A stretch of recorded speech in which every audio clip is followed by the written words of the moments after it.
Good morning, parents. Good morning, students. Good morning, teachers. Good morning, judges. It's wonderful to see you here again, in Kinderfield Highfield Final Championship 2025 for debate competition.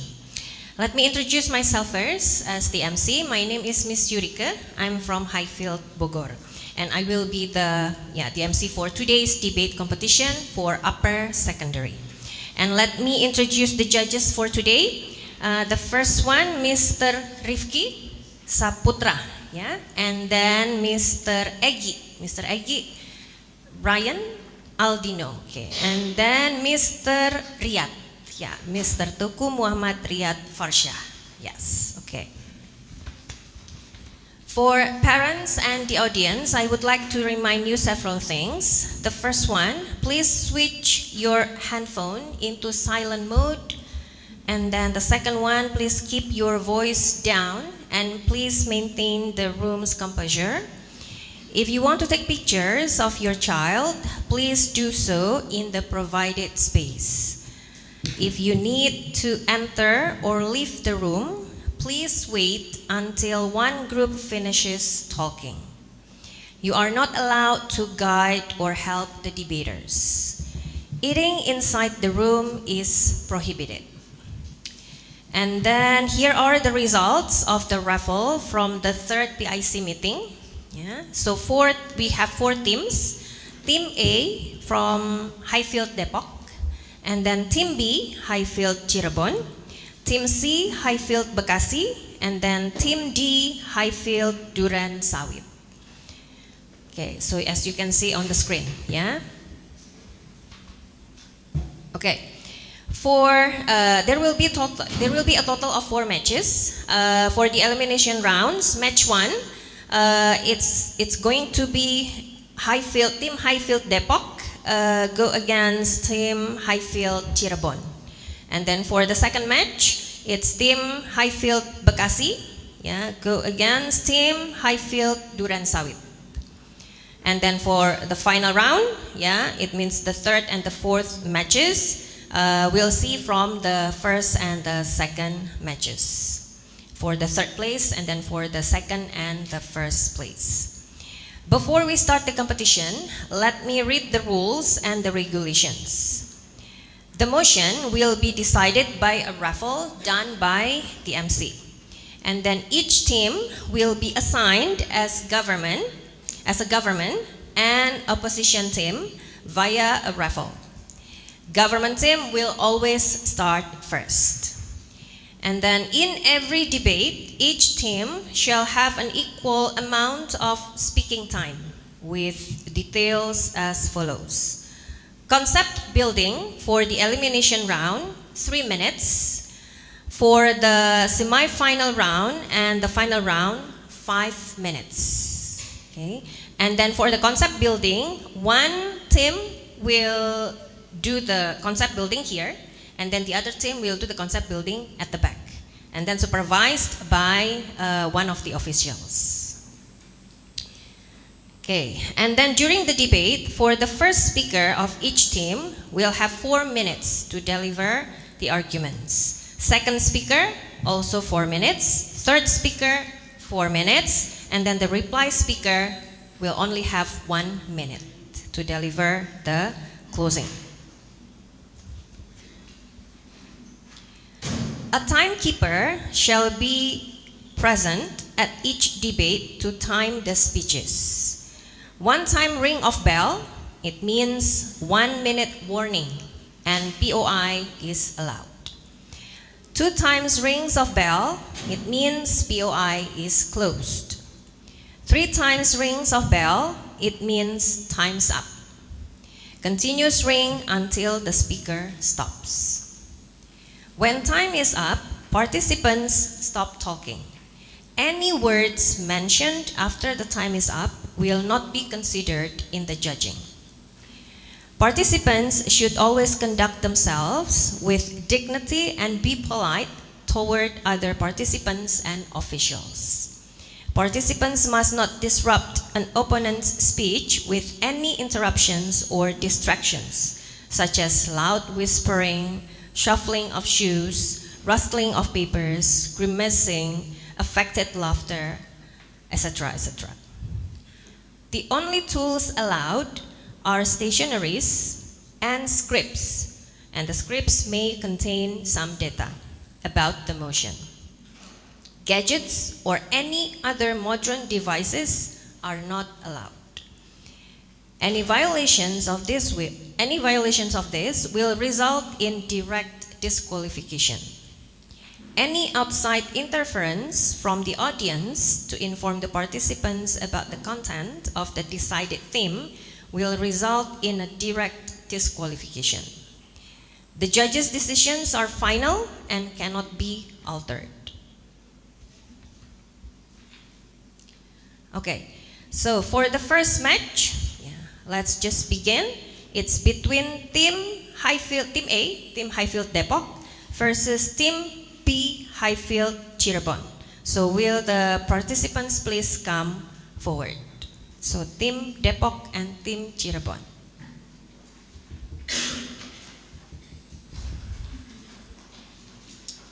Okay, so you may stand here first for each team. Yeah, Team Depok here, and then Team Cirebon. Yeah, please face the audience. Okay. Now, from Team Depok, we have Samuel, and then Hika, right, and then Bintang, right? And then Team Cirebon, we have Angelina, yes, and then Carolista, and Amanda. Yeah, okay. We will now decide on the government and opposition teams, yeah? One participant from each team, please come forward. So one of you represent your team. From Depok, who? Bintang, okay. And then from Team Cirebon, Angelina. Yeah, okay. I will now do the raffle to decide, yeah, the motion that you will debate. So it's sorry, the government or the opposition team first. Yeah, okay.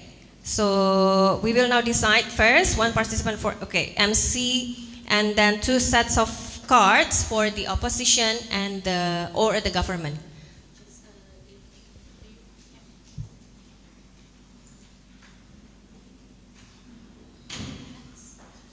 The hats. So opposition or government?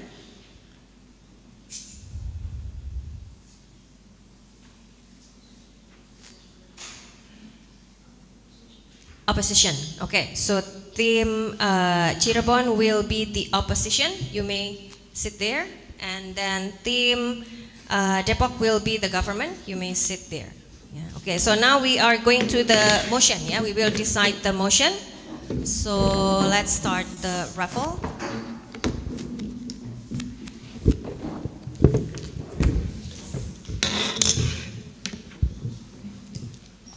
Okay, it's motion 1. Yeah, motion 1. Okay, so this is motion 1. Yeah, this house believes the overemphasis on a college degree as a requirement for a professional career. Yeah. Okay. So now each team will have 3 minutes to 3 minutes for concept building. Yeah. So to build the concept. So I guess team government, you may stay here to for the concept building, and then team opposition, you can use the space at the back. Yeah. And then Miss Astika will supervise you there. Okay, you may go there first, students. Yeah, you may bring your papers, stationery.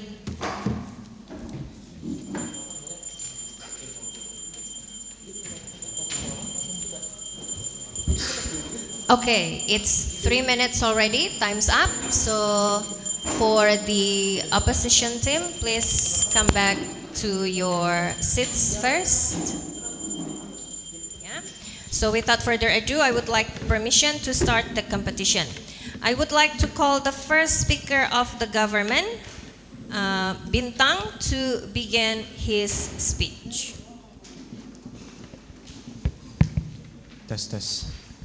Okay, so good morning, members of the opposition, honorable judges, and members of my own house. My name is Bintang Muhammad Aska, and today I will be the first speaker of my house, and I will start my speech in 3, 2, 1. Okay, so first of all, we regret the overemphasis on degrees that is needed to get a job. Now, first of all, what does it mean to ever overemphasize something? Now, first of all, I would like to say how, especially nowadays, degrees are everything in this world to get a meaningful job, a well-paying job. People will willingly look past over portfolios or any actual verifiable information as long as the employer, the employee will get a sustainable degree. Now, why do we regret this impact of overemphasis on degrees? Well, first of all, I would like to mention the problem regarding accessibility. First of all, degrees are most of the time locked behind a very high paywall that which most students cannot reach. Now, why is this important? Because this locks away so many talented students to be actually be deserving of their actual potential and can harness their own potential to realize their talents that can be used in the future to get a good, well-paying job. Now, speaking of not being able to get a degree, not being able to get a degree can also mean that unemployment cases can also be a rising trend. Now, why is that so? Well, because like I said, just how these degrees are locked behind a very big paywall that most students cannot afford, that means automatically most students are unable to get a decent and a well-paying job that can sustain their own lives or perhaps even their families, who knows. And that I will also link that to the problem regarding student debt, which has been rising especially recently.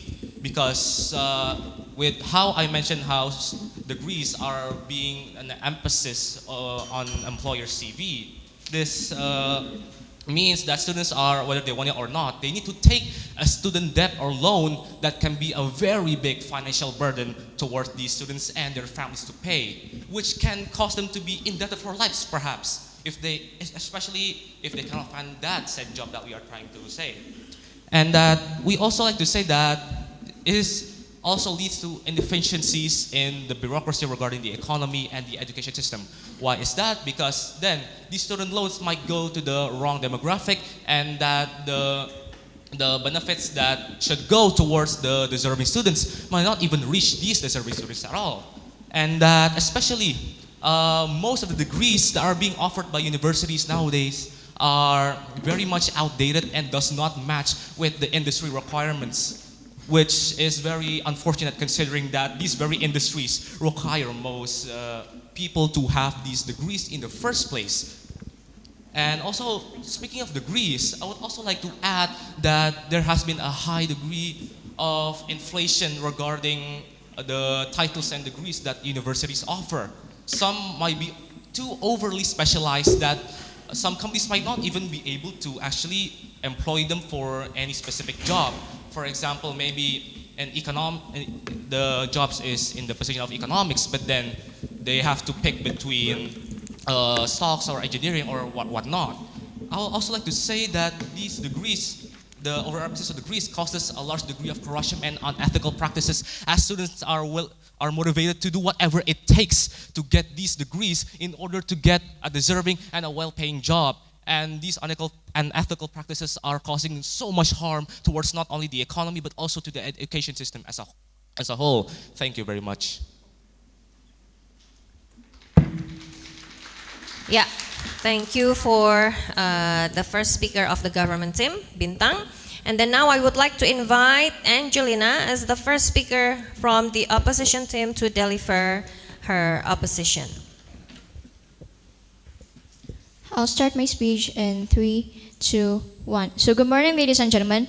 Before going on to my speech, the government team have explained how the overemphasis on the college degree as requirement for a professional career is that they do not agree to this. However, in this case, we're talking about the professional career itself, but they do not define clearly or specifically what is the definition of professional career. So the proposition, they define the overemphasis on a college degree as a justified and a necessary requirement for professional careers to ensure the standardized qualifications, competency, and ethical accountability in high-stakes fields. However, a true professional career, this refers to the occupations that demand advanced education, specialized training, and certification, such as medicine, law, engineering, and so on. So emphasizing a degree is essential to uphold industry standards, maintaining the public safety, and also to secure the career stability.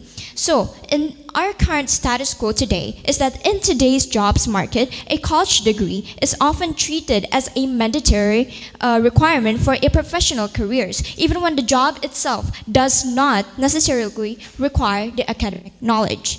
So this has led to a degree inflation where propositions that once valued skills, the experience, now demand a bachelor's or even a master's degree. And this will go to my first argument that the overemphasis on a college degree is essential because it helps individuals meet the modern social standards, where educational certification is a fundamental requirement for professional careers, especially in fields like medicine, law, and engineering.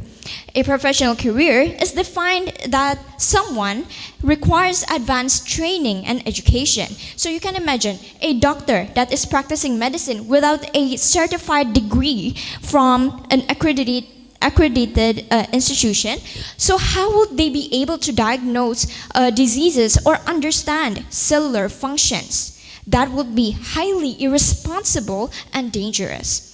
A degree, on the other hand, it serves as a standardized qualification which defines the minimum requirements which is necessary to perform work successfully and safely. It also employers to assess the candidates' competitors are in place, such as legal certification for specific professions like CPA or certified public accountant. So it ensures that professionals in industries like healthcare, finance, and law, they will meet the high standards of expertise and professionalism. Furthermore, the education itself is not just about a theoretical knowledge. It also provides a hidden curriculum that shapes the professional ethics, responsibility, and decision making.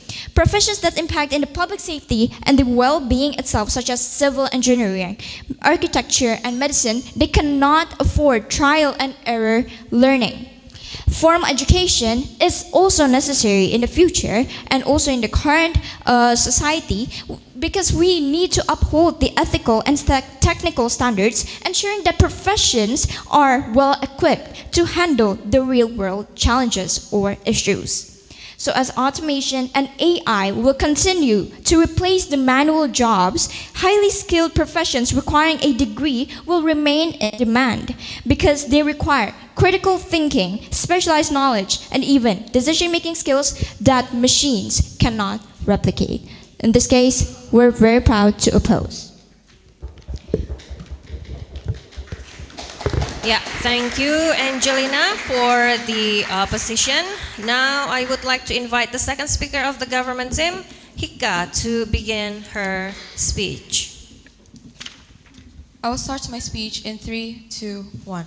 Good morning, adjudicators. Good morning, audiences, and of course, fellow debaters. Today, I would like to focus that we, as the government, we are not trying to ignore about college degrees. We are not trying to actually ignore college degrees, because we think the focus of this debate is that we want to emphasize that alternative educations should be on par and should be looked as balanced with any formal education, because today formal education is very overly emphasized. Many people are getting unemployed, and because for the sole reason they do not have the degree, but they have practical skills. And the opposition house would like to argue about laws, medicine, but it is very inaccurate to just focus on one side, on those type of academic fields. What about non-academic fields and practical jobs, such as maybe soldiering or maybe practical jobs that needs about hand skills? Those can't just be looked through a college degree. And so we think that if we do not ever overemphasize on degrees, then there will be a more balance. There is a balance in advantage between people. And if we overemphasize on degrees, what about people that are unfortunately in a poor background? They cannot get access to professional careers. And so that's how it creates inefficiency. People that are actually talented and skills, they cannot enter the workforce because they don't have the degree. Pyo I? Other alternatives that we support this student who don't really receive or maybe achieve a high degree. Other alternative would be vocational training, especially in maybe practical jobs such as jobs that are about crafting. We think that vocational training is a very essential and a very useful type of alternative education, and so people and maybe employers should focus on that. The world will be a better place if we stop overemphasizing on degrees and making it as a sole requirement. And so we think, we would like to also rebut about critical thinking. How is alternative education not put people to actually critically think? That's a wrong perspective on looking towards alternative education. Because yes, formal education has a curriculum that ensures students have critical thinking, but alternative education too, they have projects, they have teamworks, and they have job-specific skills that make them directly be able to adapt to their profession. And so we think that critical thinking is something that all people have and all people can improve, even with formal education and without formal education. We think that there will be less unemployment and there will be more qualified and job-specific skills people that could make a better use of their skills, and there will be better opportunities for all people. And so that's why we think that the overemphasis on degrees, it is something to be regretful of. There are a lot of problems, people bribing for degrees, people actually attending university just for the sole purpose of the credentials and that the experience of education that self. That is the wrong perspective of education because the overemphasis on degrees. And so that's why we would try for people to actually balance the view about formal education and alternative education, because we think both are as effective and as useful to create people that function in society and also in the economy. We are very proud to propose. Great. Thank you, Hicha, for the speech. And then I would like to call the second speaker from the opposition team, Carlista, to begin her speech. I'll start my speech in 3, 2, 1. Good morning, everyone. I'm the second speaker from the opposition team. So I will start with my rebuttal. We are not saying that vocational school is a bad thing. Before you said that the alternative of another college degree is a vocational school, right? So we are not saying that vocational school is a bad thing. We know it is the alternative for college and university. But what is the proof that vocational school is better than the college or university itself? The majority of students who take bachelor degree or another level of degree in university, this guarantees them to be employed. If you are saying that even some college students are unable to have basic working skills, the majority of them achieve a high-paying job because they aim for professional careers. Can people in vocational school achieve a certain level of education and knowledge that college teaches? If we are talking about professional careers, can vocational school guarantee that they will get accepted in the field of professional careers? What is the majority of people getting employed with a degree or without a degree at all? And I will continue to my argument. A college degree significantly enhances employability and career stability. In modern society, degree holders consistently earn higher salaries and experience lower unemployment rates than those without a degree. According to the U.S. Bureau of Labor Statistics, individuals with higher education qualifications have greater job security and earning potential. On average, degree holders earn significantly more than those without higher education. Many high-paying professions, such as law, medicine, engineering, and finance, require a formal education and certification. A college degree provides access to job benefits such as healthcare, retirement, plans, and job security, which are less common in non-degree jobs. Studies show that individuals with bachelor degree Non-degree jobs, they also, if the problem is that they cannot get the benefits, then shouldn't that not be a focus on the education themselves, but on the field itself? It means that we need to fix the field and not about people should go to get degrees. Then who are going to work in these practical works, working field? Well, we're talking about the professional careers here. If you're talking that the non-practical jobs, the professional jobs have their own specific majors that is important to everyone who take the degree. And if you're saying that we need to fix the field, I think it's not our problem here because our topic is about the college degree as a requirement for a professional career, not fixing the field. Okay, so I'll continue with my argument. Many industries prioritize degree holders due to their specialized skills, making them less vulnerable to layoffs and economic downturns. Without a degree, individuals often face limited career progression and are more likely to be replaced by automation or become unemployed. A college education also provides access to valuable networks and connections with professors, alumni, and industry leaders that can lead to better job prospects and career growth. And in conclusion, we stand by, as the opposition team, that we still need a college degree for a professional job. Thank you so much. Yeah, thank you, Carlista, for your speech. And then I would like to remind several things for the debaters. Please remember to use the mic, yeah, whenever you deliver the speech or the POI. Okay. So I would like to call the third speaker of the government team, Samuel, to begin his speech. So if you just want to offer the POI, you can actually decide or reject the POI by saying yes or no. And then the amount of time for POI is 15 seconds. So keep it short. So if you say that if it is too long, just say no, and then you just directly answer the question. Thank you, Judge. Thank you, Judge. Okay, good morning, judges. Good morning, fellow. Test. Good morning, fellow and good morning, audience. My name is Samuel Kristanto, and I will begin my speech for the third speaker of this house in 3, 2, 1. So, first of all, let's discuss about your rebuttal before. You said that vocational school is not bad, it is alternative, and we agree, that's what we said. But you also said that it doesn't provide the same benefit. It doesn't provide the same benefit as college degrees. Now, we didn't say that. We don't want to argue that the college degree or that vocational training is better than college degree. Instead, we want to say that it is on par. It provides the same benefit. It provides the same opportunity to the people.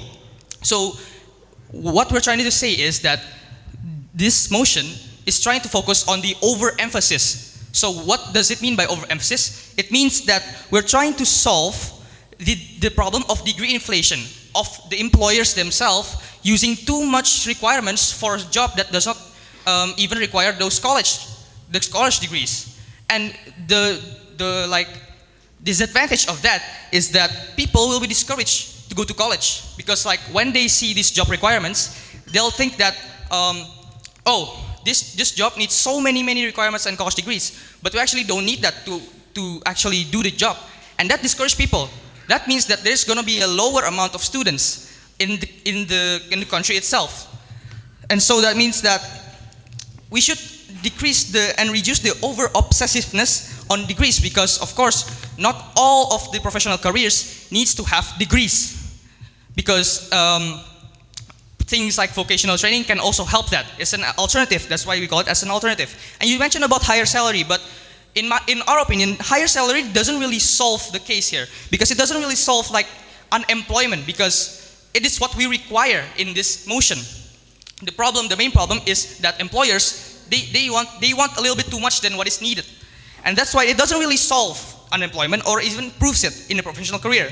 because, as I said before, the people will not want to go to the college anymore, or even just don't want to attend study. And so we believe that our argument will be more favorable in this debate, because we're trying to reduce the overall emphasis on degrees, and also we want to introduce more opportunities to more people so that they are able to approach the same exact job as other people. We want to increase the fairness in the society. And we want to say that the main point of this debate is that the world is not based on just a piece of paper. It's not based on this college degree. It is very, very flexible. So that people should actually value more on this creativity and skills, instead of just relying that, oh, I have a degree, I can go anywhere. That's a flawed sort of process. And so that we can all agree that degree inflation is an existing status quo and is actually not fair and not really, it's very, very like unreasonable for us to think that it is important. And so that we want to emphasize to all the people that the degrees is not actually that important as like what we think it is, because like many careers does not need a degree itself, and we want to try to diminish the phenomena of overemphasizing the need of college degrees in every single sector that we have in this world, because that's a wrong thought of process. We want to try to make it on par. We want to make vocational studies to be on par with college degrees as a requirement for all jobs in this world. And because of that, we think that this House believes that we need to win, and we deserve the win here because we're most favorable in the argument itself due to the prior statements that I have established. Thank you. Thank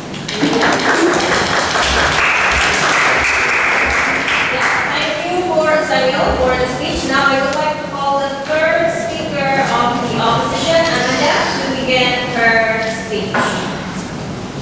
Good morning, ladies and gentlemen, and good morning to the government side. I'm the third speaker. I'm Amanda Peter, and I'll start my speech in 3, 2, 1. So for the first thing first, the first speaker stated that they exactly think that this kind of degree is not really important due to the accessibility. However, the second speaker keeps stating that about the balance of approach between the formal and informal education. However, I would like to ask that how can you exactly prove it? How can you exactly think that this kind of degree is not really important for some professional career? Because the first, second, and third keep stating that you guys keep focusing on some fields that are not aligned with the professional career. You guys are not stating that several maybe fields that doesn't need the degree. Now, regarding to the second speaker about the formal and informal education, that you guys wanted to make it balanced. Now, can you assume that both education, formal and informal, how can you prove that this informal education will be professional? How can you prove that maybe people who don't take the medical degree, I know that this field are exceptional. However, the majority of people that can have or that can pursue a professional degree, they need another bachelor degree or certification from the education or university. And secondly, for the first, accessibility. Now, I'm not saying that some people who don't really get to a degree or maybe a bachelor degree, they cannot get work. However, it is proven by my second speaker that the majority of people going to a school or going to another or having a bachelor degree from the accredited school, they can exactly get employment based on their professional. That I know that there might be mismatch. However, this supports them to go into the field that they are studying into. Such as if you are studying a marketing, you need to understand the concept on how to speak, on how to negotiate. And this field of education, they provide us with the hidden curriculum on how to communicate and on how to socialize as well. However, back again, that the third speaker keeps stating that it is very important to have a balanced formal and informal education.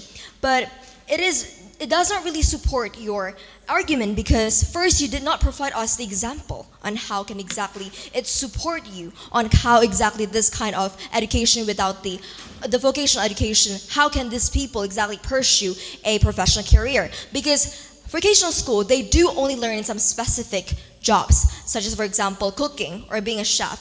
And this is not really part of the professional career. Not just a chef, maybe engineering. But back again, this engineering, if you go to school, you study the concept and techniques, it is way more easier to us to delve in deeper into the theory and concept, which can be exactly applied to the real world, to the real employment, or to the real jobs.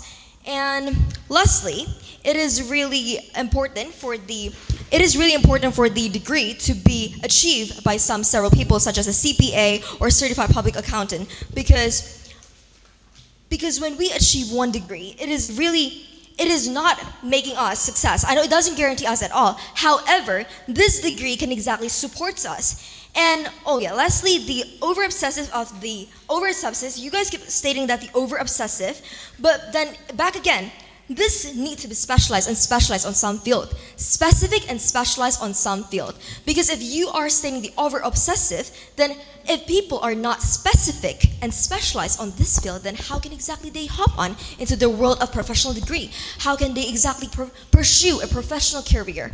So this house believes that by pursuing degree, we are not just learning the theory and concept. However, we need to think that the world, especially in the modern society, we are coping with the technological advancement, which needs us to understand, to be updated. But this vocational school, they just only teach us about the jobs and skills, not really about the education or university teaches us. So I think that's all. And this house believes that educational degree is important for pursuing professional career. Thank you. Yeah, thank you, Amanda, for your speech. Okay, now I would like to call the reply speaker of the opposition team. Will it be Angelina or Carlista? Angelina, yeah, to begin your speech. I'll start my reply speech in 3, 2, 1. So we believe that the overemphasis on the college degree is as a requirement for a professional career, as we believe that the overemphasis on the college degree itself will meet the modern societal standards, and the college degree itself, it acts as a foundation for us to pursue a professional degree. So if the government keep on saying that we're going to have a balanced approach between formal and informal education, how can we guarantee that informal education or even vocational school will guarantee us to achieve a professional career in our lives? Thank you. Yeah, thank you, Angelina, for your speech. And then now I would like to call the reply speaker of the government team. Will it be Bintang? Okay, to begin your speech. Okay, so dear judges, we believe that our argument should win because, well, we are trying to encourage not only the students but also the employers to create an inclusive environment that creates equality between non-college degree holders and the college degree holders, because we are trying to say that even as a person holds a degree, it does not mean they necessarily hold a higher position compared to a non-degree holder, which the opposition house seems to believe in.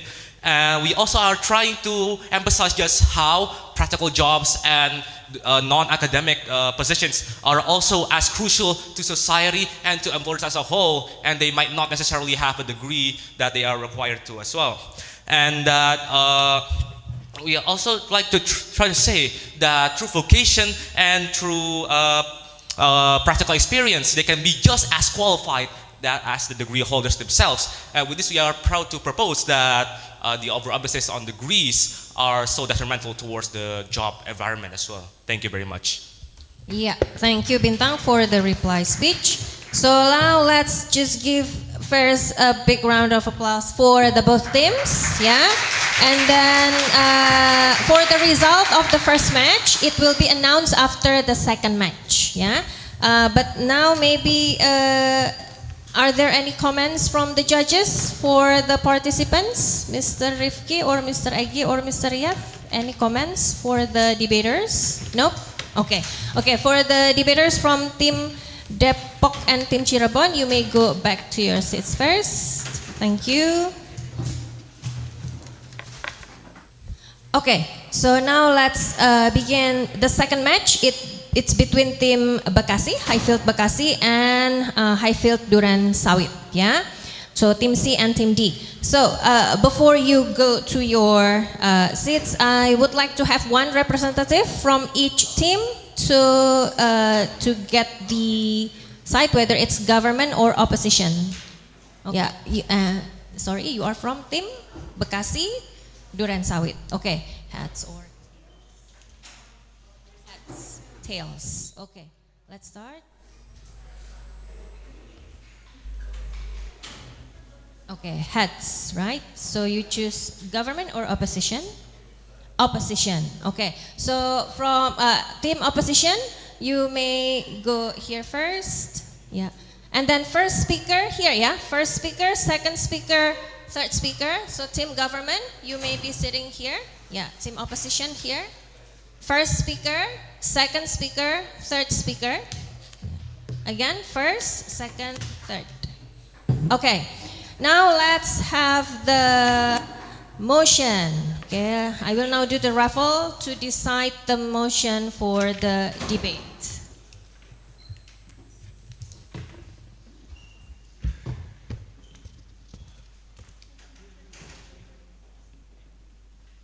Okay, motion 3. Motion 3 is motion 3. Yeah. So this house believes that developing countries should prioritize healthcare over economic growth. So that is your motion. Okay. So for concept building, 3 minutes. Yeah. So opposition team, you can stay here. For the government team, students, government team, please occupy that area to build your concept. You will be supervised by Miss Astika. Yuk.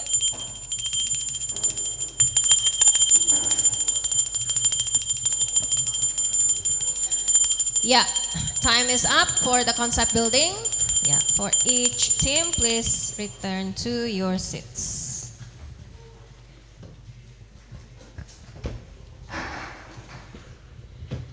Okay. Yeah, I just want to make sure for the last time. So first speaker, right? Second speaker, and then the third speaker. Yeah. So let's, okay, we welcome the judges again. Okay, without further ado, I would like permission to start the competition. Yeah. I would like to call the first speaker of the government team, Shakira, to begin her speech. Good morning, judges and audience. I will start my speech in 3, 2, 1. This House strongly believes that the motion is necessary because we think that the economic growth can be defined as increase or improvement in inflation or adjusted economy in financial per year. And we would like to mention the fact that one of the main measure of the Human Development Index is about the healthcare. The better the healthcare in a country, the greater the social and economic well-being tends to be. When the population lacks the necessary healthcare, the efficiency of the workforce can decrease significantly. Hence, the economy and in the country will not increase. In Africa, malaria has cost $12 billion, and it caused a big loss in a country, which caused a significant halt in the economy, and 50% of the economic differences depends on between the healthcare of the developing countries and the non-developing countries. I would also like to emphasize on the definition of developing countries. Developing countries can be defined as countries that are representing a poor country or the one that does not have an HDI of over 8. One of the most valuable resources in a country can also focus on the fact that their population is strong and the healthcare is also strong.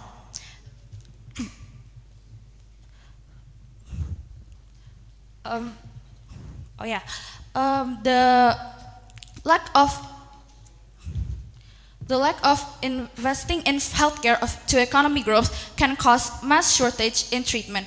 Indonesia's spending of healthcare is only 2.9% of its GDP, lower than other Asian countries like China and Vietnam, and lower than WHO's proposed 5% until 2027. As a result, underfunding has led to the cost of medical procedures are usually higher than the capitation on the fixed payment to doctors based on number of patients and Indonesia case-based group tariffs, which have not increased since 2016, causing restriction sources to lack of priority in healthcare. So this house would like to emphasize on the developing countries should prioritize on healthcare over economic growth. Thank you. Yeah, thank you, Shakira, for your speech. Okay, now I would like to invite Jian as the first speaker from the opposition team to deliver his speech.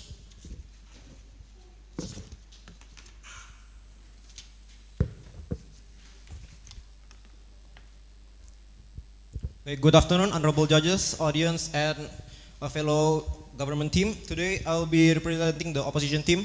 My name is Jian. I'll be representing as the first speaker, and the second speaker will be represented by Happy, and the third speaker will be represented by Christo. I will begin my debate in 3, 2, 1. Before I begin my debate, I would like to first state it that I would like to first redefine what a developing country is. So basically, a developing country is a country with low income, which base its economy on mostly agriculture or manufacturing, which may be going through a demographic transition and is often a process of industrialization, which means they have a few resources to spare on its own for socio-economic and environmental problems. This means that the country itself is not really capable in the form of like funding programs such as healthcare, which means I beg to question one thing and one thing only, and where do the funding for healthcare comes from if the country is still developing and still basically have like a shortage in their budget itself. I would like to point out to an example in which a developed country, which is Greece at the moment in around 2009. So basically Greece focused its budget on healthcare, which causes it to basically cause its public debt to exceed 130% of its GDP. Now, how does this happen? So basically, because of the lack of funding, the Greece government opted to use the use of foreign debts, which caused basically the country's debt to exceed, which causes other implications to the economy as well. For example, the overall stability in the economy in the form of inflation. When basically you prioritize healthcare, basically you neglect other regions of the economy. Basically, when you stated that developed countries should focus on healthcare, but how exactly they could focus on healthcare when their overall countries is basically still on a level that's not capable of focusing in healthcare? Instead, it should focus on economic growth. How so? If we focus on economic growth, we believe that over time, the healthcare industry might get funding. Like the government team said, Indonesia currently only around 2%, only allocated 2% of the budget to the healthcare industry. However, we believe if there is economic growth, if there is like adequate balance in the government's budget and the country's ability to spend, and as the country develops and matures in its economy as well, we believe that basically the healthcare will most often than not, also improve. I would also like to talk about the foreign investment and the trade on the economic stability of the country itself. So basically, strong economies attract investor, is a given. However, the enabling of funding in healthcare projects in the long term could significantly like reduce the ability of funding in other sectors such as infrastructure or education. Without the necessary education or the adequate infrastructure, basically foreign investment wouldn't really see the country as basically a prominent choice. And then also, I would like to state that workers in developing countries are often underpaid, which means that these workers couldn't really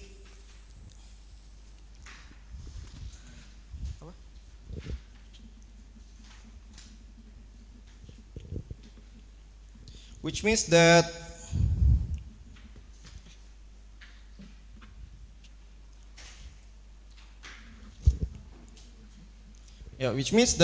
this only benefits in the short term if we were to invest in healthcare. Okay. I think that's all from me. Thank you. Yeah, thank you, Jian, for your arguments. Now, I would like to invite the second speaker of the government team, Gada, to begin her speech.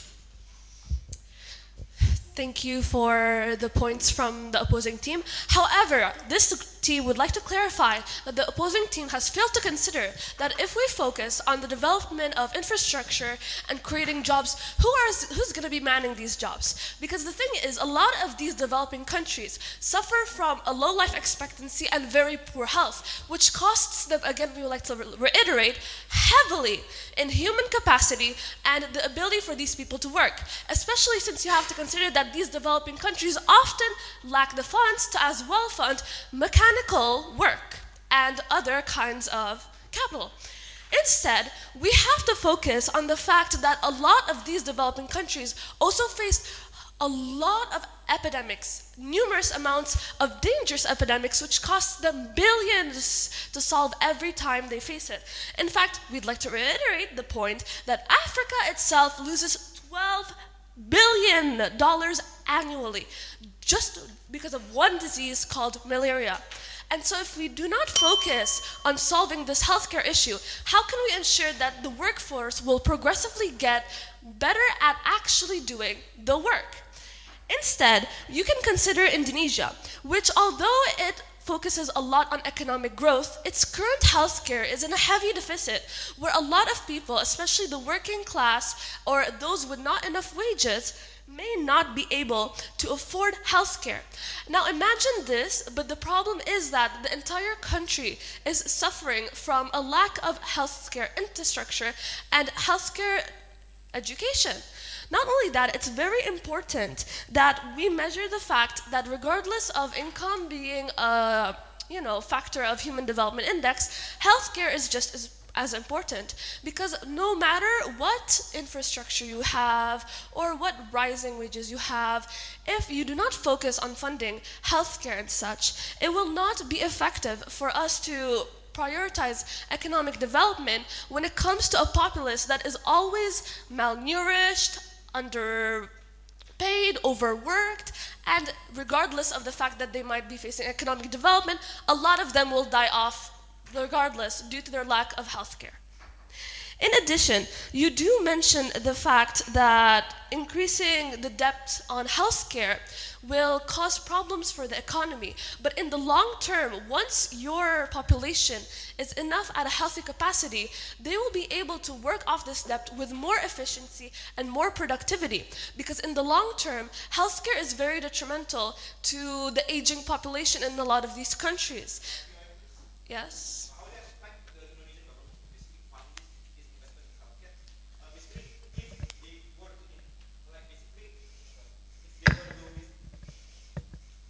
Basically, I'm questioning about how do you propose that the Indonesian government could fund these programs, especially when basically if you're to increase tax, even the 12% opposition is. No, thank you. Right. Now, if you want to bring up the Indonesian government, it is one of the more industrialized developing countries. In fact, it has the chance to allocate a lot more of its GDP towards healthcare, which again is in a severe deficit, especially since its current healthcare infrastructure, such as BPJS, is not effectively managing the insurance at the moment due to a lack of error on their side, meaning that they could improve the healthcare relatively easy. However, it is a lack of instead error on their management than economic growth, given that it is already a heavily industrialized developing nation. On the other hand, you forget the many more in developing nations that lack this healthcare in just their equivalent of BPJS. Thank you. Yeah, thank you, Gada, for your arguments. Now I would like to call the second speaker of the opposition team, Laksita, to begin her speech. Honorable adjudicators and my fellow opposition team, first we would like to dismantle the arguments that the other team has provided us. First, they talked about malaria, and that was a huge topic that they talked about. However, what causes malaria? It is actually contaminated water. And what leads to contaminated water? It is not proper sewage systems, which cost a lot of money. And when you focus in the economy, you can improve this. In fact, typhoid fever infects 11 million people every year. Why? Because they lack in their own economy. They have no no money to get proper sewage systems. Next, we would also like to talk about there is an exploitation of healthcare workers all around the world. If we do not have the money to fund these workers, are we going to let them get tired? Are we not going to pay them properly? In fact, in the Philippines, they produce one of the best nurses in the entire world. Yet, what do? They migrate out of Philippines, which as an overall causes brain drain for Philippines in itself because they don't have proper healthcare workers because they cannot pay them. Next, we would also like to say that we are not going to disregard the healthcare as a whole. In fact, we do understand that healthcare is important. And what is the first step to getting healthcare? It is funding. Without any funding, how can we actually afford literally anything? So let's be real here. Healthcare runs on money. Doctors are expensive. And if we focus in the economy, we can implement small-scale healthcare systems such as vaccines. Vaccines are preventions, and prevention is better than treatment. Why? Because prevention is way cheaper than treatment. Like say, for example, cancer. Chemotherapy is extremely pricey. But if the country has the economy to support all the people living there, then they're not going to get cancer in the first place just by reducing that. Next, we would also like to talk about Singapore. We all know about Singapore. It is the #1 hospital in the entire of Asia. And how did they reach this? They reached this because they focus on an economy first.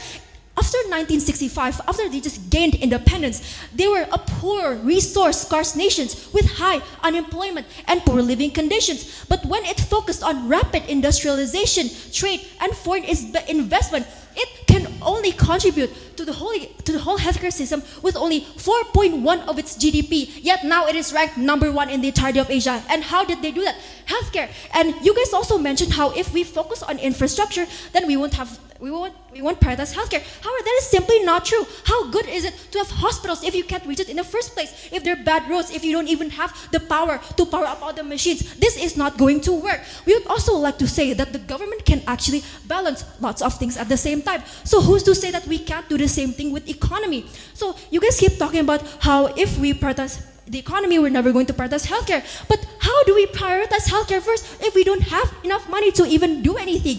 These people are just going to get sick every single year.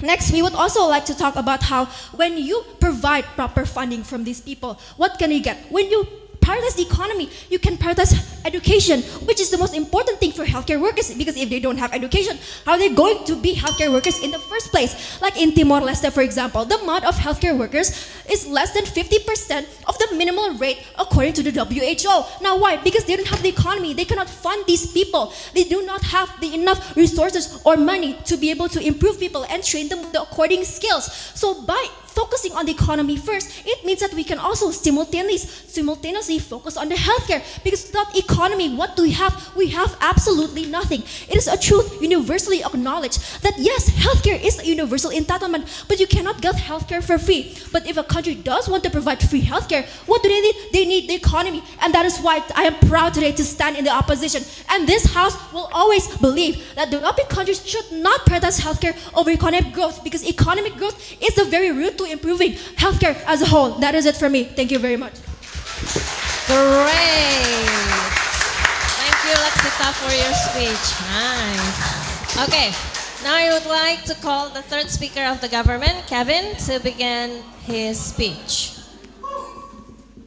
Good morning, thank you, Mr. Speaker from the opposing side. My name is Kevin today, and my speech will start in 3, 2, and 1. Okay, so you first like to say that malaria was caused by contaminated water, and I would like to expel that and that these diseases can be prevented easily with good healthcare. You would like to say that there will be no one building these hospitals. These hospitals will be built by the workforce, by labor, and they need to be healthy. Like, you cannot build anything without a healthy workforce. You would also like to mention that, like you said, the developing countries are usually all man labor. They're less capital, they're all low in resources, meaning you need more people working, being healthy, because they're all man labor instead of machines. I would also like to say that the lack of prevention through healthcare leads to long-term benefits. Like you say for Greece, sure, they may be suffering now, but today they are in a better position, as in the long term, they will repay everything. They repay their debts and much more efficient. And a country with good healthcare will be more prepared against diseases such as COVID-19. We can see many countries who are good in healthcare recover quickly, become a global power. And I would like to mention that Singapore is growing quite rapidly because of its former colonizers, the UK. They support Singapore to rebuild. They give support, foreign investments, and because of that, they are now one of the best countries and the richest ones in the world, and viewed as a world trade place. Okay. Next, I would like to put out one of my points, that a working population will lead to further poverty, meaning that the lack of workers will cause people, the lack of healthy workers will be no benefit to anybody. There will be no use of an unhealthy workforce as they cannot do anything. You'll be sick, bedridden. And as a government, our goal is to increase the welfare of its citizens, to increase the economic growth and to make everybody happy. Now, I want to mention that imagine one of your family members is sick. With bad healthcare, you put all your money into fixing or making that family member healthy, right? Meaning, you might sell your house, example, check cancer, you sell your house to put investment on your kid so it could be healthy. Now, that is the cause of bad healthcare, expensive healthcare. That will cause into more poverty, more people suffering, and that is not what we want. I would also like to emphasize that we should prioritize on healthcare. We should not, I was saying we should prioritize. Doesn't mean we should neglect infrastructure. I'm saying we should prioritize it more. When I say that, I don't mean we put 100% GDP towards the healthcare. We put a bit more than we have. We still focus on infrastructure, but we should prioritize more because many countries in the world right now is not really prioritizing it. Example, Indonesia and many other African countries. And with the major buildup of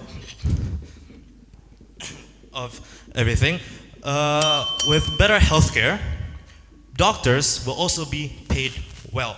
A higher investment of the government towards the healthcare will make sure these people, these nurses, these doctors will be paid much more well when they will be happy here and they won't leave the country, like you said, for the Philippines and the nurses. And thank you, that will be all. And the government will like to withstand, and we are very proud to present that we, the countries that are developing, should prioritize more on healthcare because we're neglecting it too much. Thank you. Yeah, thank you, Kevin, for your arguments. Now I would like to call the third speaker of the opposition team, Christopher, to begin his speech. I will begin my speech in 3, 2, 1. First of all, I would like to say good morning to the ladies and gentlemen judges as well as the respective government team, which you have delivered your arguments very clearly. However, I really appreciate your arguments. However, there are several flaws in your arguments. Firstly, you keep on mentioning, the second speaker, you mentioned about Indonesia, who have economic growth but not good healthcare system. If you are saying it this way, then you also fail to acknowledge how bad the education system in Indonesia is, which can be said, it can be worse in condition compared to the healthcare. And again, without good quality education, then there won't be any workforce. Then it is pointless. And also, how do we get good quality education? Well, we can get quality education through economic growth. Because again, economic growth, when there is economic growth, we have more budget. Government will have more budgets to actually invest in this education. Government have more budget to invest in schools. Government have more budgets to invest in one main thing, which is schools, education, infrastructures, those things. Those economic development. This is what real economic growth is.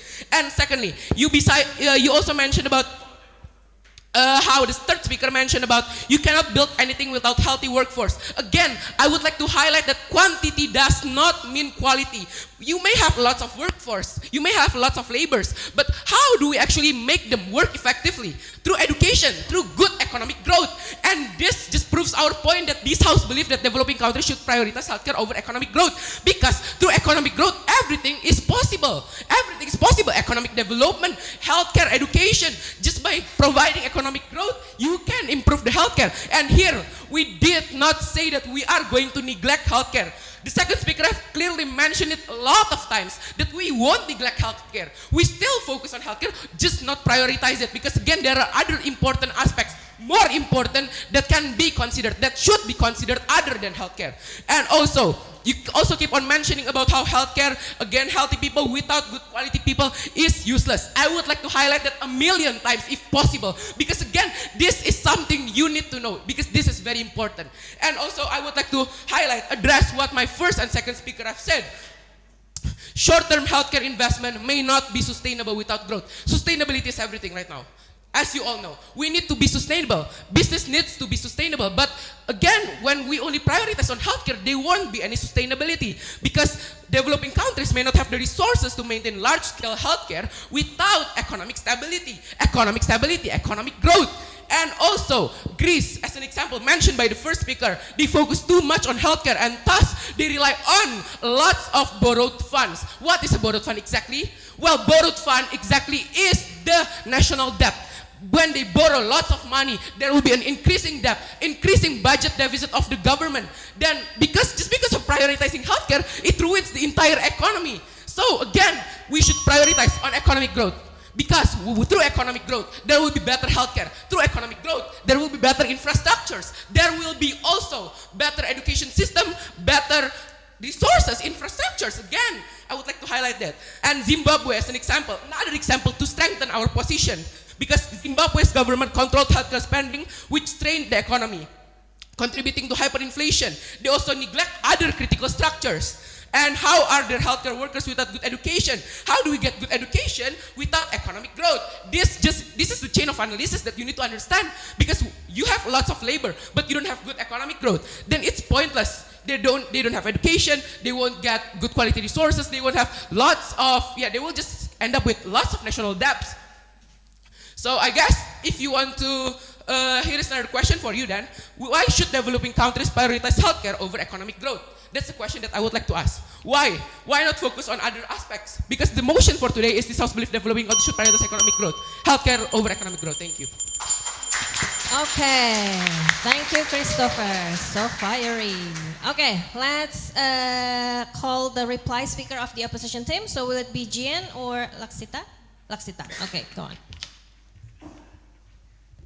Throughout this entire debate, the government has failed to provide us with solutions. If they do want to prioritize healthcare over economic growth, then how are you going to do this exactly? Because as all the speakers in my team has said, healthcare needs economy and this as a universal truth. And when they don't have any money, they won't have proper workers. So are you suggesting that we just give people healthcare without knowing the quality of the healthcare itself? Are we going to people undeveloped vaccines and doctors who barely have any qualifications to do this? From all of our valid examples, from the exploitation of healthcare workers and how everything is meaningless without proper infrastructure, because if people can't reach the hospitals, what's the point of building them in the first place? That is why I feel like from all of the arguments made by the first, second, and third speaker, this house, we deserve to win the debate, because the motion is that we should prioritize healthcare over economic growth, and some of your motions talk about how we're going to neglect it as a whole, which is not the point. And that is why I am extremely proud to stand in opposition today, and we should win the debate. Thank you very much. Thank you, Laksita. And then now let's call the reply speaker of the government team, Gada. First, this House would like to specify that Indonesia does have enough to fund education and healthcare. Second of all, we'd like to ask why you bring education into the topic in regards to healthcare and in terms of economic growth in your last speaker. And third of all, in fact, Indonesia has more than enough healthcare, given that more than 2/3 of its GDP goes towards funding infrastructure. If you argue so much about education, why doesn't it fund both education and healthcare more if it's clearly able to? On the other hand, you fail to acknowledge that a lot of these children you assume would go to education are suffering under the high infant mortality rate that is occurring in a lot of these developing countries. In addition, you fail to acknowledge that a lot of these developing countries are in fact trying to prioritize healthcare due to how detrimental it is to their society. Africa is full of help from both the World Health Organization and the Red Cross. And in addition, you say that we have to raise quality through education, even though raising quality of workers is predominantly based on healthcare. How do you expect your workers to work at full productive capacity if they're literally sick and dying? Thank you. Yeah, thank you, Gada, for your arguments. Yeah, first, let's give them a big round of applause first for these two teams. Great arguments. Nice. Okay, so we will give time first for the judges to do the scoring. In the meantime, the two teams, you may go back to your seats first. Thank you. First of all, give applause to every debaters here. I think they have done amazing job, guys. And I don't know whether it is your first time or not, but those two debates are very amazing to watch. Yeah. So we are gonna announce gonna proceed to the final round, and then final round. That means that the losing team will go to the third place round. Okay. So the first match between Depok and Cirebon will be delivered by Mr. Rifki. Hello guys. Oke, udah mulai tenang. Oke, so yes, I've seen plenty of debates. I've seen how you guys perform on the stage. I see some fiery debates. I see some cool-headed debate. But all best of the best, we have to pick one of the best from best of the best. Now, if you ask Depok lawan Cirebon, there are some things that we can try to give as a general feedbacks. So the motion tadi itu, this house regret the overemphasis on a college degree as a requirement for a professional career. Yes, there are lots of variables that you can debate. There are lots to unpack. Sometimes 4 minutes is not enough. Ya enggak? But we would like to see how you guys can summarize all of your arguments into one compact and structured delivery. However, some materials or matter that you bring also become a really substantial part of this scoring criteria. We have seen some of you using signposting, but some of you are not using signposting. We urges you to try to use signposting to make your debate or your statement itu lebih clear, lebih structured. Because sometimes, for example, some of the second speaker, you guys are like doing rebuttal and then skip into argument, skip to rebuttal, and then skip into some kind of clarification, etc., etc., etc. Try to be more structured, like first rebuttal and then continue to your clarification, and then finally you finish with your argumentation so that your third speaker and the opposing teams can reply and respond to you accordingly. What I rarely see in this debate is how you guys interact one another. Rebuttalnya itu masih kurang banget. For example, government team, you bring a lot of argumentation, but the opposition team, they do not really have plenty of rebuttals. However, there is something to note also. So, too many argumentation at one side can look pretty cool, or perhaps, oh, you know so much. But if you have a lot of things, but the quality of the argumentation is not high enough, or they can't really compete with each other, then lebih baik only like 2 or 3 argumentation merge into one. Jadi yang terpisah-pisah di merge jadi one big argumentation, then you explain it in one delivery. That is better, so that you can make the opposing team have a better rebuttal, have a better question, and you can have a pretty much more substantial interaction. So without further ado, perhaps we should just go to the announcements, right? So now the one that is going to move on to the final round, congratulations for the opposition team.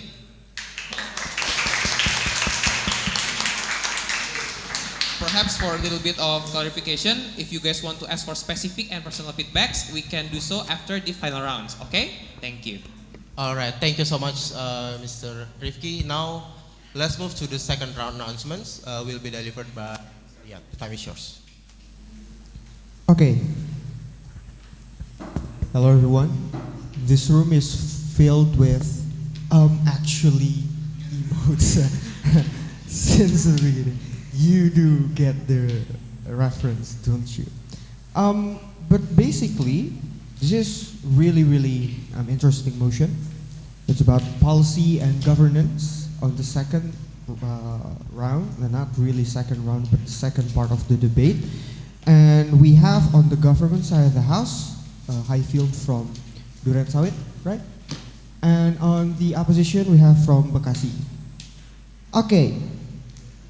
I don't really have much to say on the second round of the debate, except that I want to say every single government policy requires money as well.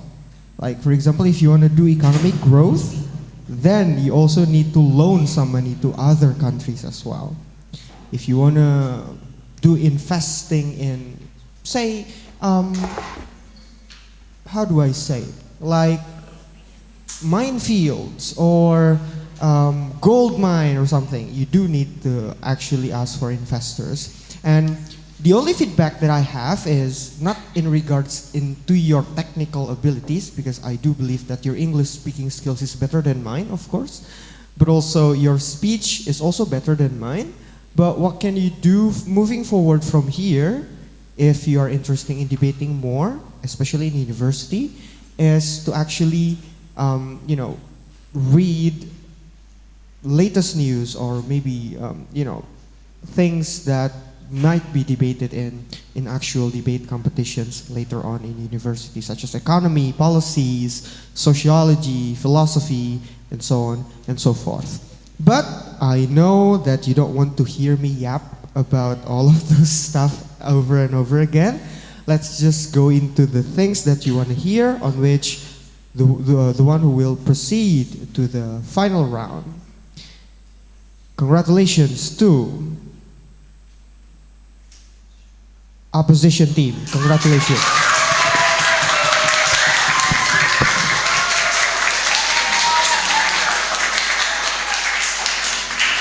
So congratulations guys for all of the finalists, and we directly move to the third plus round. And then for the finalists, if you would like to get like personal feedback, you can ask directly the judges, while the rest of the team are cast building. Yeah, thank you.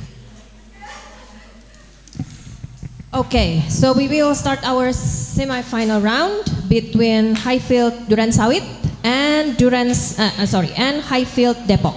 Yeah. Okay, I would like to call one representative from each team to get the whether you get government or opposition team. Just one representative from each team. So one from Duransawit, one from Depok. Please come forward. Heads or tails? Okay, please do the raffle.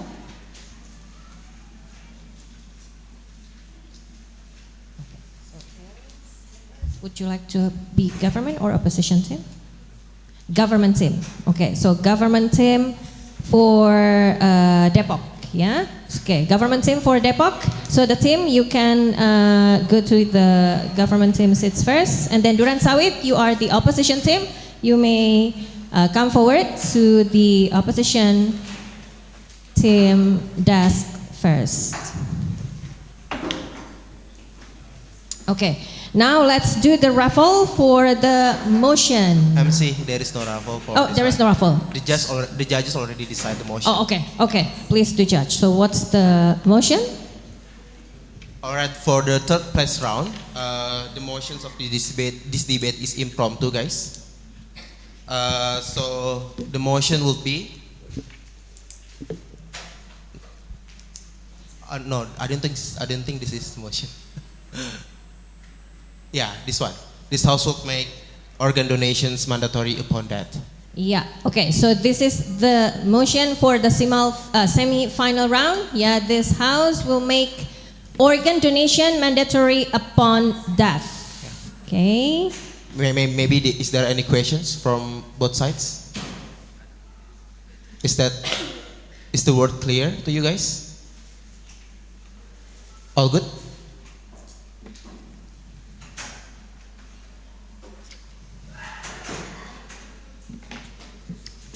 From government, all good? Good. Opposition, good? Okay. Okay, all clear, yeah? Okay, so for the concept building, for this semi-final round, you'll be given 5 minutes, yeah? The government team, please occupy the back area with Miss Astika. Yeah. Okay.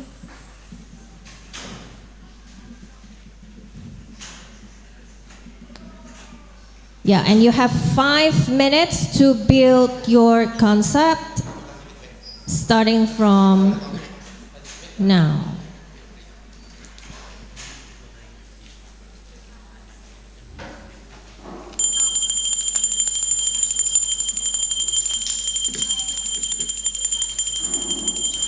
Yeah, the time is up.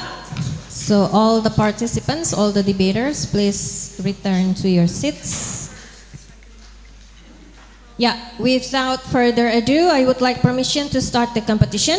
Yeah, we will start from the government team. I would like to call the first speaker of the government team, Bintang, to begin his speech.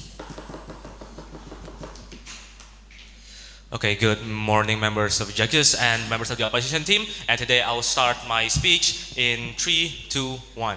Okay, so first of all, our house believes that organ donation should be made mandatory upon death. And some of you might already think that, oh, but this violates their own right for their own body, and it also can be included as intrusion towards their own rights to their own body. However, this is why we are trying to propose that the definition that organ donation itself can save and help a lot of people. First of all, I would like to say the current status quo that currently there is a very high demand for supply of donation of organs, but as of now, there has been currently little supply of it, as we know right now. So these patients that could be saved by just being donated, like a heart or a kidney transplant, cannot be saved because we currently lack the supplies currently. Okay, now I would like to transition towards my first point.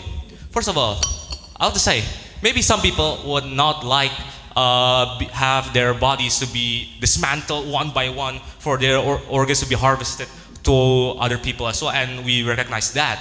That is why in our mechanisms we are proposing that we, along with increasing the amount of socialization and awareness towards families and towards the donator before death, prior to their deaths, we are proposing that the government adds a consent form that is mandatory to be filled by each and every single person, whether that be the donator themselves or that be the family. So at least, although yes, we recognize that the mandatory nature of this motion can be quite detrimental towards the privacy and the rights of each individual, at least they are made aware and are made caution that, oh, my body is being donated towards the right cause and a truthful cause that can be used for the greater good, for the good of the public, for the good of people, and for the good of healthcare as a whole. And some of you might also say, but what if these donators, what if their families reject these forms altogether? What happened to them? This is why, in addition to forms, we also recognize the need for incentives that could range from money, that could range from benefits, other health benefits and whatnot. And these incentives, if not outright removing the doubt or the skepticism regarding organ donation, it helps alleviate the potential trauma or the potential drawbacks that can result from these organ donations after the deaths of an individual. And I would like to say that socialization can be just as critical and just as important along with these forms, because there is currently a very large stigma regarding organ donation itself, that they can be, as I said previously, an intrusion towards their rights to their body and their rights to their privacy. This is why we encourage that the government should increase the efforts to socialize every single one in their country to be properly made aware and to be properly made cautioned of, to be, okay, my body, if at least I cannot use it, then at least my body would be useful towards some other people elsewhere that might be even more deserving, that could have their futures way more bright after I donate our organs to them. And with that, I conclude my speech hereby. Thank you very much.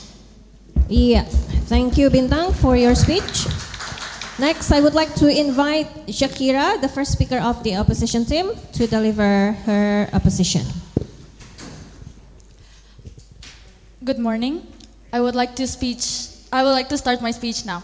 So this opposition team would like to reiterate that we do not support the donation of organ. This concern, we would like to start off with the fact that there is a concern for the transmitted disease. We need to focus on the fact that some bodies can have a lot of bacteria, a lot of other unknown disease, such as HIVs, that can be transmitted towards the organs because of the people who have died before them. And then, how would you even tackle this kind of disease? Because a lot of people have tried that, oh, we can still check it. But we need to realize that not a lot of hospitals or not a lot of countries even have the facility for these kind of things. We lack the infrastructure in order to support these kind of organ donations. The concern of legality should also be discussed, because how would you like to tackle the fact that there are a lot of illegal donations? A lot of the donations that comes from organ trafficking can be a lot of like children's. There has been cases of children that are getting kidnapped just because a lot of selfish adults wants to have a lot of money just from illegal donations. And it will also make more illegal trafficking if these kind of incentives decides to happen mandatorily. And I would also like to discuss the fact that you stated the fact that a lot of people can feel like, oh, I'm saving a bunch of other people. But that's more subjective, don't you think? It's not how everyone would think either way. And a lot of religion, a lot of beliefs also decides that they do not support the organ donation because they think that a dead body should rest well. And oh yeah, there's not enough money to pay all incentives to the family. And if we think that the organ donation should be mandatory, families could also struggle to pay for all of that. And if you would like to make it free, how would you do it? You know, because it's really expensive to find the organs that are fresh, that are still available, because you need to realize too that a lot of organ donations, they need to be put in a place and they can only be stored for a couple hours. They cannot be stored for more than a couple of days. So how would you even have all of that organs laying around when you don't even have the infrastructure for it, you know? We would also like to say that for some religious beliefs, like Islam, they do not believe in organ donations. And if we decide to force that upon other people, a lot of people would try to avoid those hospitals, you know, because why would you ignore other people's belief in order for your own selfishness, for just making other people survive? That's not something that a government should do. And over 1 million people die each day, or just because they don't have organs, you know, like what if those religious beliefs decides, oh, they just die because it is their time to die. And this is why our opposition team would like to state again that we do not support the organ donation being mandatory. Thank you. Yeah, thank you, Shakira, for your opposition. Now, I would like to invite the second speaker of the government, Hija, to begin her speech. I will start my speech in 3, 2, 1. We would start with some rebuttals. The first speaker has said that what about people that are currently in the black market? What about people that are currently dying because they are taken away to get their organs? The thing is, if the government holds regarding and they regulate regarding organ donation, then this wouldn't happen in the first place. Because now it is illegal to do so and people are less likely to do it. If the government holds and regulates regarding organ donation, then there wouldn't be black market. People wouldn't resort to illegal markets to get organs. They could take it from the government and the government would happily supply to do so. So they could help the people that are currently in chronic disease and in need of organ replacement. Other than that, regarding availability, availability will be helped if the government could make organ donation and controls organ donation, because now there's a supply of it and it isn't something that is scarce and there is an abundance of it.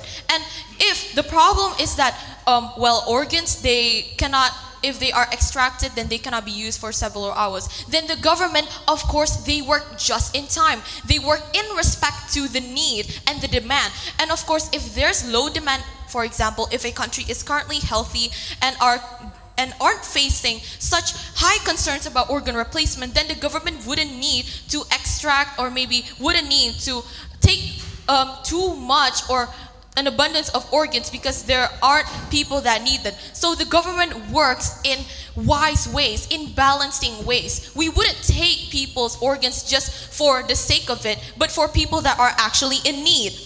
And so we think that the use of organ donation is actually very wise, as it would incentivize and it would become a very helpful resource for any type of medical advancements, research. Think of that. It's a very unfortunate event that some people are currently in chronic diseases and they could afford such hospitals, but they cannot get organs and so they die because of it. That is something to be regretful of. And so with the government creating a mandatory organ donation, and of course mandatory as in people are aware of this, it would create such a healthy and benefiting relationship between people that are currently going to face death and people that need these organs. And so I think that everyone will benefit from it. Other than that, we will also like to say that making organ donation mandatory doesn't mean that we will take everyone and will accept every single bodies, because the government holds health records. They know each and every people that are currently facing HIV, AIDS, or any harmful diseases. And so with this, the government could have the choice to avoid extracting those organs and reject those people that are have bodies that aren't healthy. And so we think it's very wrong to see that the government aren't able to actually control the supply and control who are they extracting for, because there are regulations and we could make a requirement on how people and what condition in order for people to actually donate their organs. And so we think that organ donation is mandatory, should be mandatory, because it creates benefits to people that are suffering and creates benefits to research and also the healthcare system within the country. Thank you. Yeah, thank you, Hicha, for the arguments. Next, I would like to call the second speaker of the opposition team, Gada, to begin her speech. Thank you for the government team. However, we would now like to rebut a lot of your points. Firstly, you state that not everybody would be harvested, especially not the unhealthy people. However, that does contradict your first speaker, who continued to emphasize that everybody should get their organs harvested. Then you proceed to say that after a certain time period, when everybody is good and healthy, we're going to stop harvesting organs. However, you forget that this is a mandatory organ donation and you do not clarify how that is supposed to work. Thirdly, you forget that the demand and supply are heavily not equal. Thousands upon thousands of people die every day, and the government does not have enough infrastructure to harvest all of those organs, keep them all steady, and then donate them and give them to surgery of other people.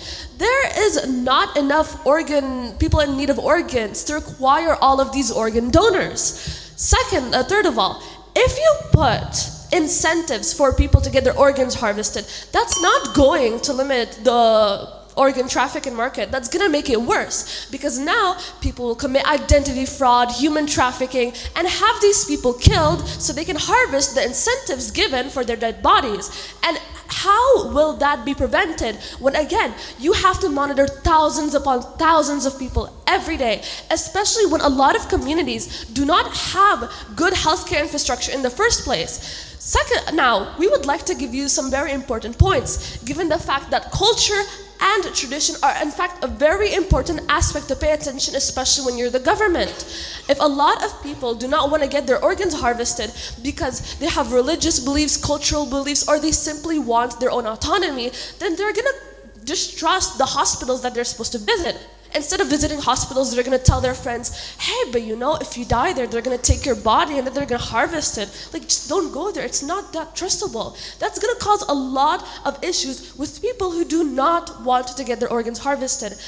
Thirdly, again, back to the incentives, you forget that organ donation is already a very expensive issue, where you have to wait hours and pay thousands to receive these organs, and people get their organs harvested so that they can receive this money. How does the government plan to fund this much money when a lot of organs can go up to hundreds of thousands of dollars?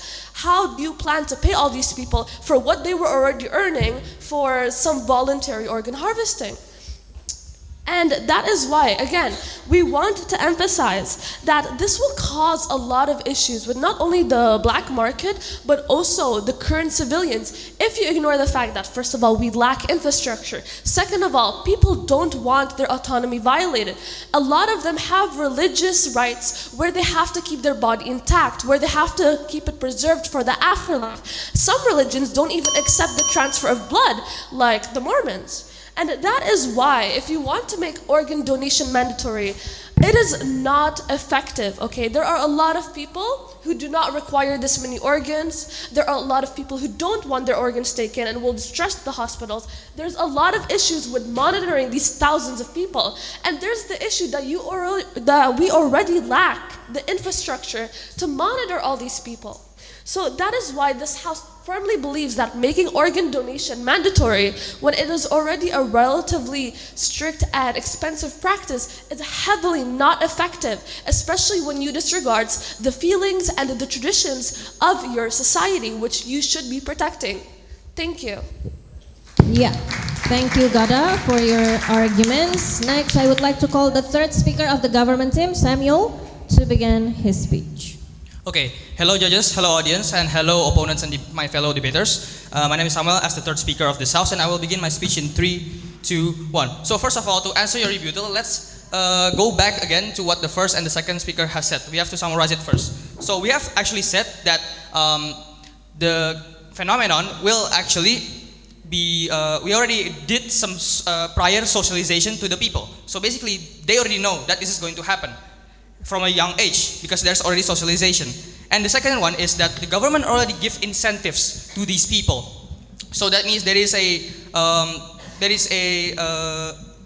good connection between the government and also the families that is being affected because they both get benefit. And also, it can give a sense of contributing to the society as well. And they can also, the examples of incentives is like they can have security or like money, and that's what most people want in this country. And as the second speaker has said, organ donations are not only made to save lives, but also to further advance the research. They can be transferred to universities, and those can help reduce mortality rates in the country itself, so that people won't die because of the same disease again and again and again. And so we also want to reiterate that. We want to focus on more of the macro scale benefits by improving many people's life because we can reduce basically the price of the organ donations. That means that there is enough stock to fulfill the need. And you said that there is not much people that needs these organs, but you didn't actually prove us with any quantity data. And so that you also mentioned that incentives will be, yes? You say that our team did not provide any quantity data. However, can you provide the fact that we need to make it mandatory for the amount of people that die daily in this country to help solve the amount of people who require organs and why it's necessary instead of a couple years?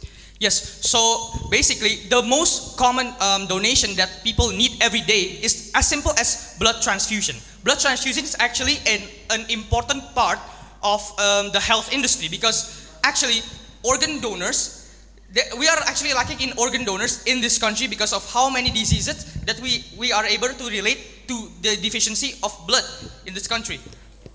And so I hope that answers your question. The second one is that you said that that the procedure will actually not be good for the people that gets affected. But we already know that the procedures are already mandatory, right? So if it's mandatory, that means that all people will get affected. And again, you said that the organs that we can donate, it will not be fresh because there is going to be bad donors and stuff. But you forgot that the dead bodies, they die in hospitals, which are an official account of the government. So that means that we are donating organs through professional accounts and measures. So there is a standard procedure and SOP. That means that it will be fresh. And as Hicha has said before, there is already a census measure about the people that have bad illnesses and stuff. So the term mandatory means that we're not gonna harvest all of the bad stuff too, but we're gonna shift through it. The bad ones, we can just set it aside and we focus on the good ones that it's more beneficial for the people instead. And of course, it's not gonna be extracted by like decomposing bodies. It's still gonna be fresh. So it's still gonna be safe for the people to use, for the people that is in need. And that concludes my speech for today. Thank you. Yeah, thank you, Samuel, for your arguments. Next, I would like to call the third speaker of the opposition team, Kevin, to begin his speech. Okay, good. Thank you. Good morning, judges. Thank you. And thank you for the opposing speaker. So I can move this hand. My speech will start in 3, 2, 1. Firstly, I would like to rebut some of your points that you've made. Like you said, these hospitals are trained professionally to manage and to see which organs are healthy, which are not. But I would like to question, are there enough doctors, are there enough hospitals to do these extractions? Because about daily, almost 10,500 people, 500 to 10,000 people die, and globally, in Indonesia, if not mistaken, it was around 2,000. And if you times that by 30, times that by 12 months, it will accumulate to over 1 million. And do you think we have the infrastructure to manage those amount of numbers? And I would also like to mention the oversupply. The oversupply of these organs, what are we going to do with them? Sure, we can send them to universities, but there will always be oversupplies. At the end, we're just wasting manpower, wasting our resources on putting it on infrastructure. It's a whole waste. This whole thing is a waste. And that I also like to put out that illegal trafficking can still happen between hospitals.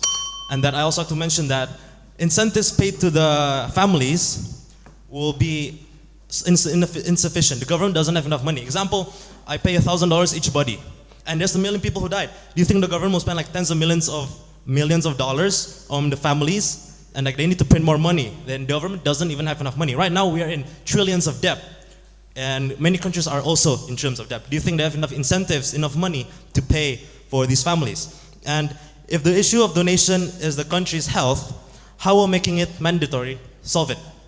Should they solve the health problem before it even comes? Like imagine this person dies of tuberculosis and needs an organ donor of some other lungs. Isn't it safer? Isn't it like easier, cheaper to prevent these tuberculosis to ever happening? Example, cleaning sewage, or even there is a medicine that has been created to solve tuberculosis. We should research, use the money to prevent and solve these issues instead of trying to fix it.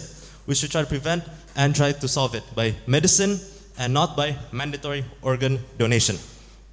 And I would also like to say that socialization, like you mentioned, is not as effective when it is already mandatory. There will still people who's reluctant, no matter what. Like what you're saying is basically brainwashing children into thinking that organ donation is completely okay. And maybe the parents might disagree and stuff. Now, I also want to mention that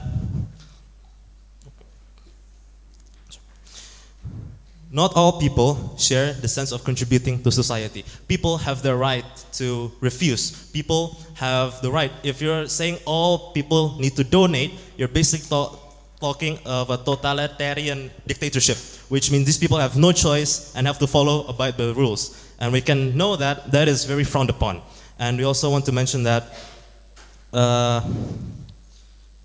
there is not enough technology to support all of this happening.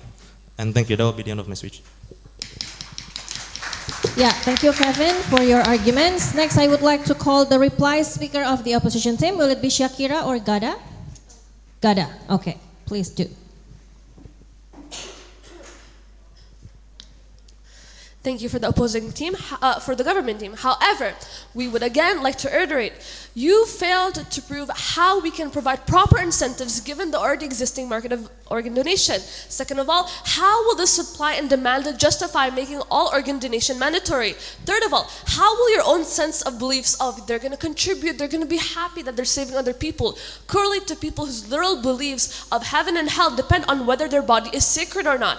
How will you override them with your own beliefs and disregard disregard the people you're supposed to protect who have their own tradition and cultures. You then also forget to count that we do not have a proper healthcare infrastructure as it is. How will we keep and store and detect all these diseases and these organs? This house has very much emphasized multiple points on how we should protect the already existing medical practices, and that socialization again is not effective when it is already mandatory. How will you justify making it mandatory when it's not necessary? Thank you. Yeah, thank you, Goda, for the reply speech of the opposition team. Next, I would like to call the reply speaker of the government team, Bintang. You may start. Thank you. I will start my speech in 3, 2, 1. Okay, so our house believes that our argument should win because this motion, this benefits a lot of stakeholders. First of all, I would like to mention that the healthcare sector can be benefited because they have a larger supply of organ donors, of organ supplies that can be helped to save people. And speaking of people, these people can also benefit from the fact that their lives can be saved because of some other strangers donating their own organs after death. And this creates a sense of belonging, a sense of community in which each and every individual helps each other and is caring for one another, which improves sense of cooperation. And contrary to the opposition stance that tends to be rather egoistic and individualistic and disregards the fact that there still exist patients that are still in need of critical organ donations, we are trying to improve cooperation and transparency in between the government, the healthcare sector, and the people as well. And thank you very much. Yeah, thank you, Bintang, for the reply speech from the government team. So that's the semi-final round, yeah. And then for the announcement, we will have it later at 3:15. At not 3:15, actually at 4 in the main hall. Yeah, so that's the announcement for all. So from the semi-final and then also from the final. So thank you for these teams. You may go back to your seats first there. Okay. Yeah, again, thank you for Highfield, Depok, and Highfield Durensawit debate teams. And then now we will start the final round, yeah, between Highfield Bekasi and Highfield Cirebon. Okay, so now I would like to have one representative from each team to get the team first, whether you are government or opposition. So one representative from Bekasi and one from Cirebon. Yeah, so Jihyun and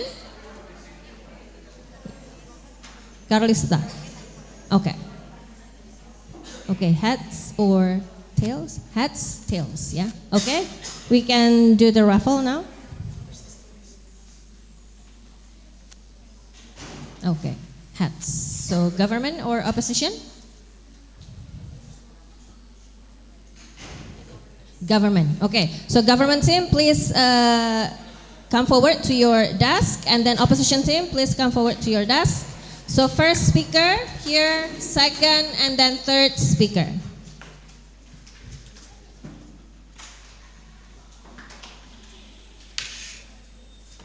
Yeah, the first speaker there, second, and then third.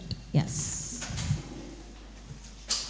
Okay, now we will have the motion, yeah? We will do the raffle for, no raffle, sorry. So no raffle. So the motion will be from the judge, right? Okay.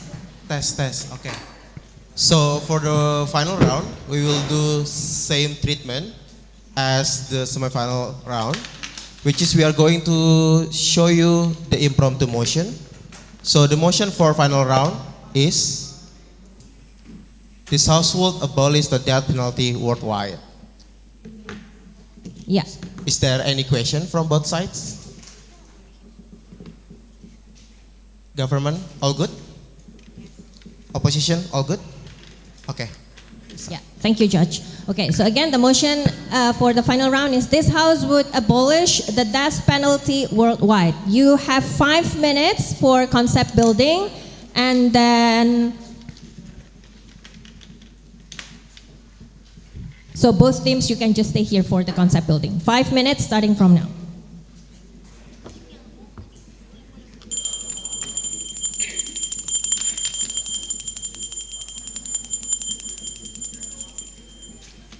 Yeah, time's up. It's 5 minutes already. So both teams, please get ready, yeah?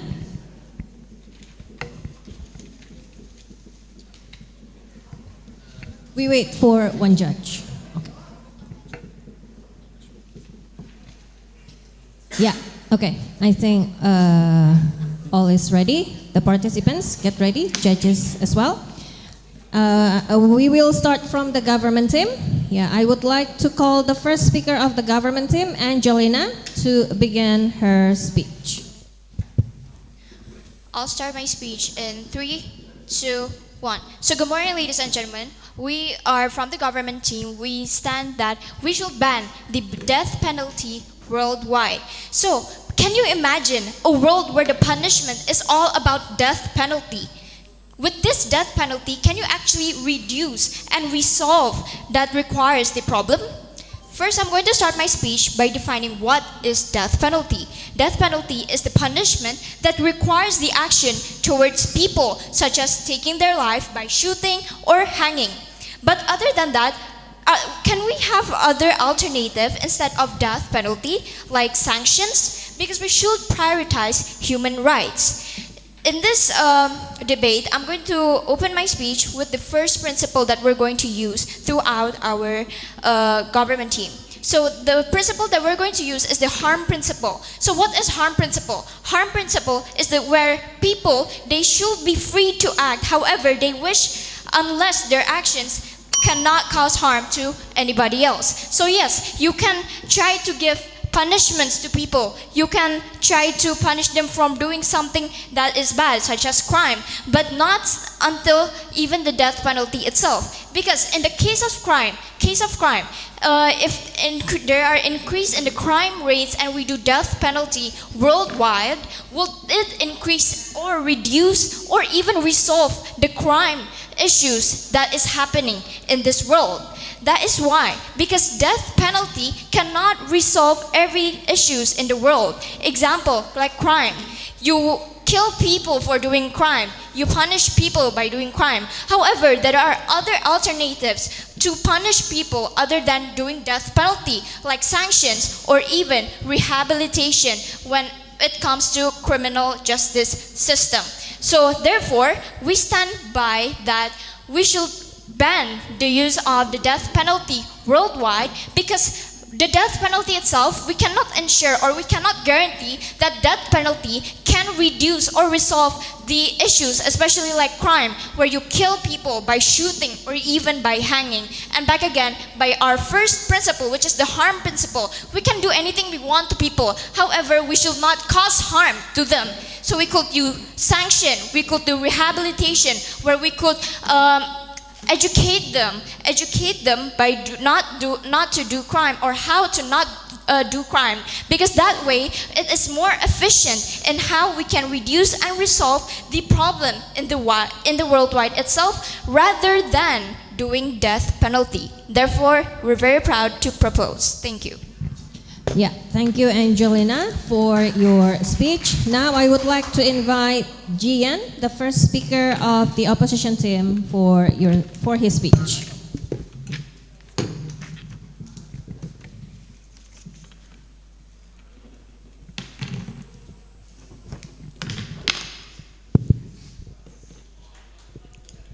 I will begin my debate in 3, 2, 1. So good morning, the esteemed judges, audience, and also the government team.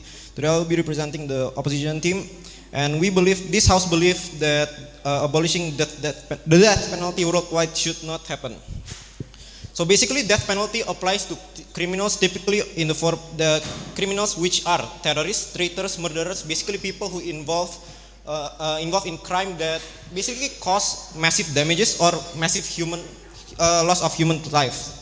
And then, so basically we have declared the stance that these people are considered dangerous. And when these people are dangerous, not only will they cause like dangers to other inmates or maybe other people, or maybe the guards of the prison itself, or maybe if they were to ever to be released, maybe to the society as well. They possess these dangers that should not be continued to exist. And then basically also, I would like to propose that keeping these prisoners in prison for the rest of their life will probably not be an effective solution. I believe that they consume resources, especially when they reach their older age. Basically, since they live their life in prisons, as they grow older, they will typically need more facilities, more basically healthcare needs, which basically increase the burden that the government have to basically pay for them to basically continue on living. Basically, this is not free, of course, and yeah. Moreover, I would like to say that the death penalty is typically in a form more humane, because you ever consider living in a box for the rest of your life? I don't believe this is human. If you were to ever commit a crime, I believe that a quick death would probably be much better than living in basically a box for the rest of your life. And then in terms of quick death, I believe that the death penalty would also death penalty have a waiting period. So basically, if you suggest that the death penalty might kill the wrong person, for example, they kill an innocent person, I believe this is relatively unlikely, since there is a waiting period for the death penalty itself. It doesn't happen like when you go to trial and you get the death penalty, you get executed immediately. It doesn't happen like that. There is a waiting period typically in the range of years, maybe tens of years. It really depends on the countries and the policies itself. I would also state that the death penalty offers justice to the victims. So basically, if you are a loved one of someone who basically died to a terror bombing, for example, would you like to see the perpetrators continue living on their life, continue to be supported by the government since they still need to live, and not basically get executed? Or maybe, basically, yeah, you see the government continue providing for them when they are involved in like killing your loved one. It's not really fair to the victims or the victim's family, because yeah. And then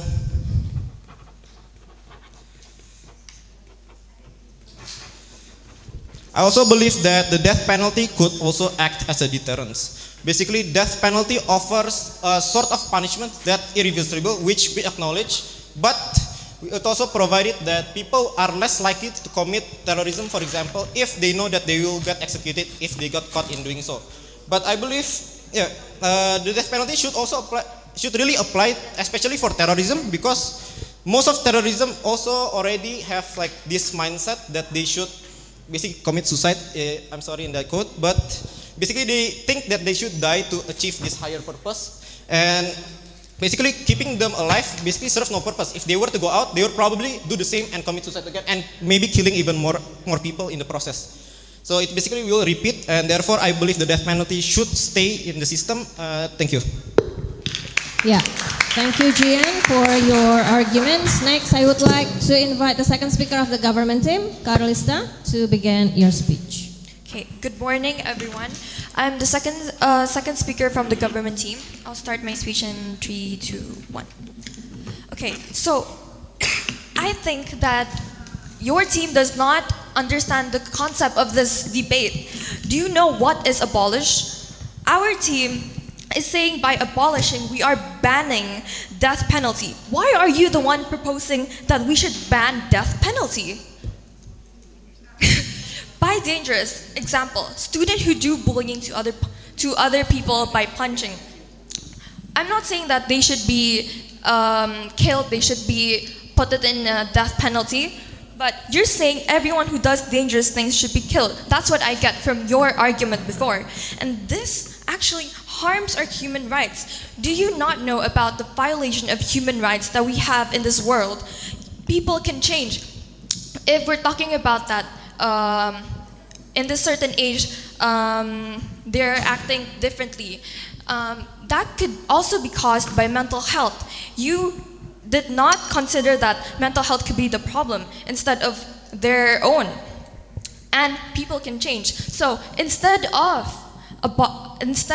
putting them in death penalty, why not putting them in rehab?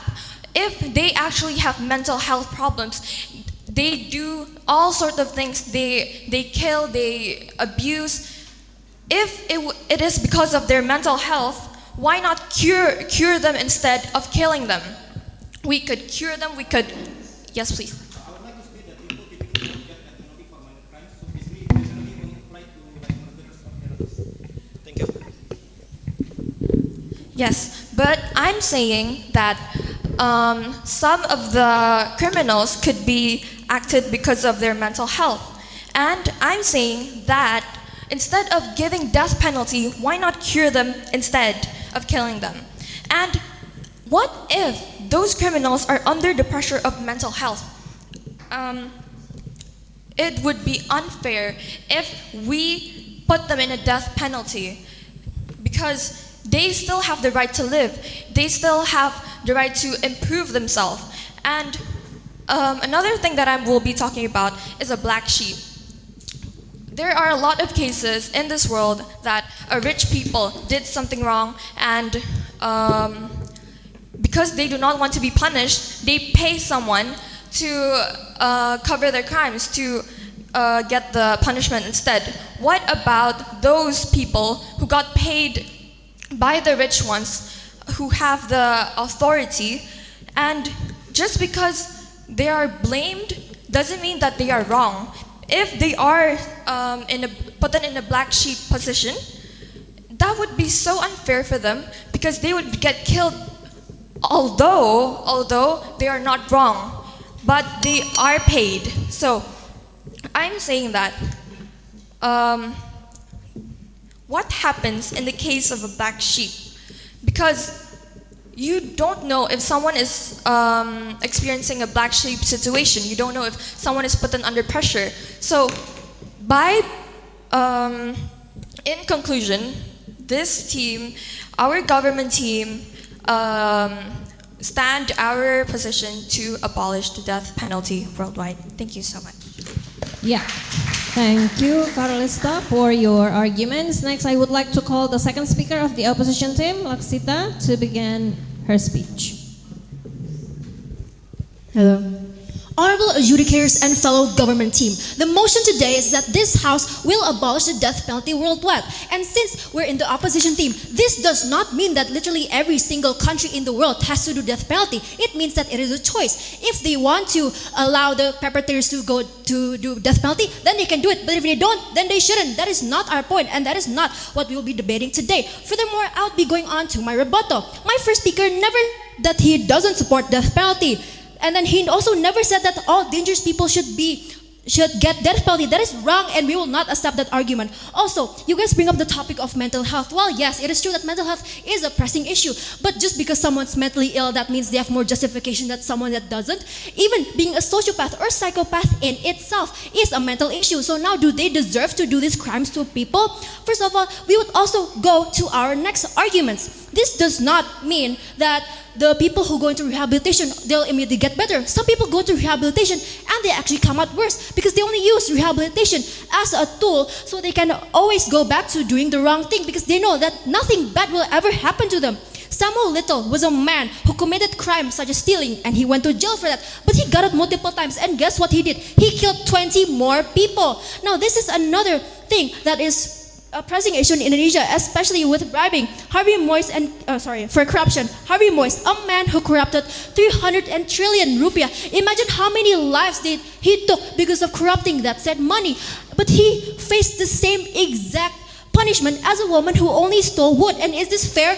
No. Also, perpetrators, when they go in jail, they can actually commit more crimes to their inmates themselves, which is proven because when, let's say, a child rapist goes to jail, it has been proven that they can also rape their fellow inmates, which creates a worse jail quality over time. And let me ask you a question. Would you not want to see terrorists get the death penalty? Would you not want to see child rapists get the death penalty? This is unfair. And when people go to jail, you can actually buy yourself out of it. And how is this fair at all?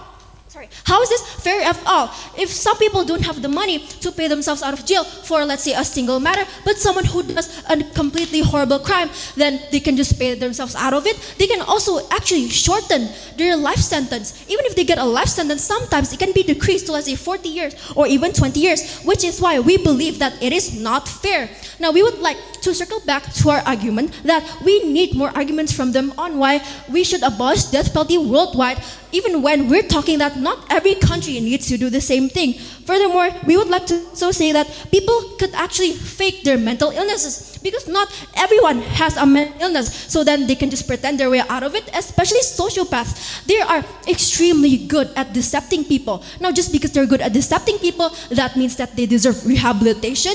That means that they deserve more treatment than everybody else. This is an unfair system, especially in a world that we know is run by the economy. How is this fair, ladies and gentlemen? We will not saying that everyone should do death penalty. It is saying that only for certain crimes. And why? Because the legal system in terms of implying the death penalty is already very rigorous. There's a system that checks all the crimes that they have done, how exactly they'll perform the death penalty, and what they will get from it. So it is not something that people can do very lightly. So which is why we believe that we should not abolish it. It is a very thorough system that has been thought about multiple or even hundreds times and reviewed by thousands of professionals. And that is why we strongly believe that we should not abolish death penalty worldwide. From all the benefits that it brings, it clearly outweighs some of the impacts that we can still mitigate. And this is why I am extremely proud to stand in opposition today. Thank you very much. Yeah, great. Thank you, Laksita, for your arguments. Next, I would like to call the third speaker of the government team, Amanda, to begin your speech. I'll start my speech in 3, 2, 1.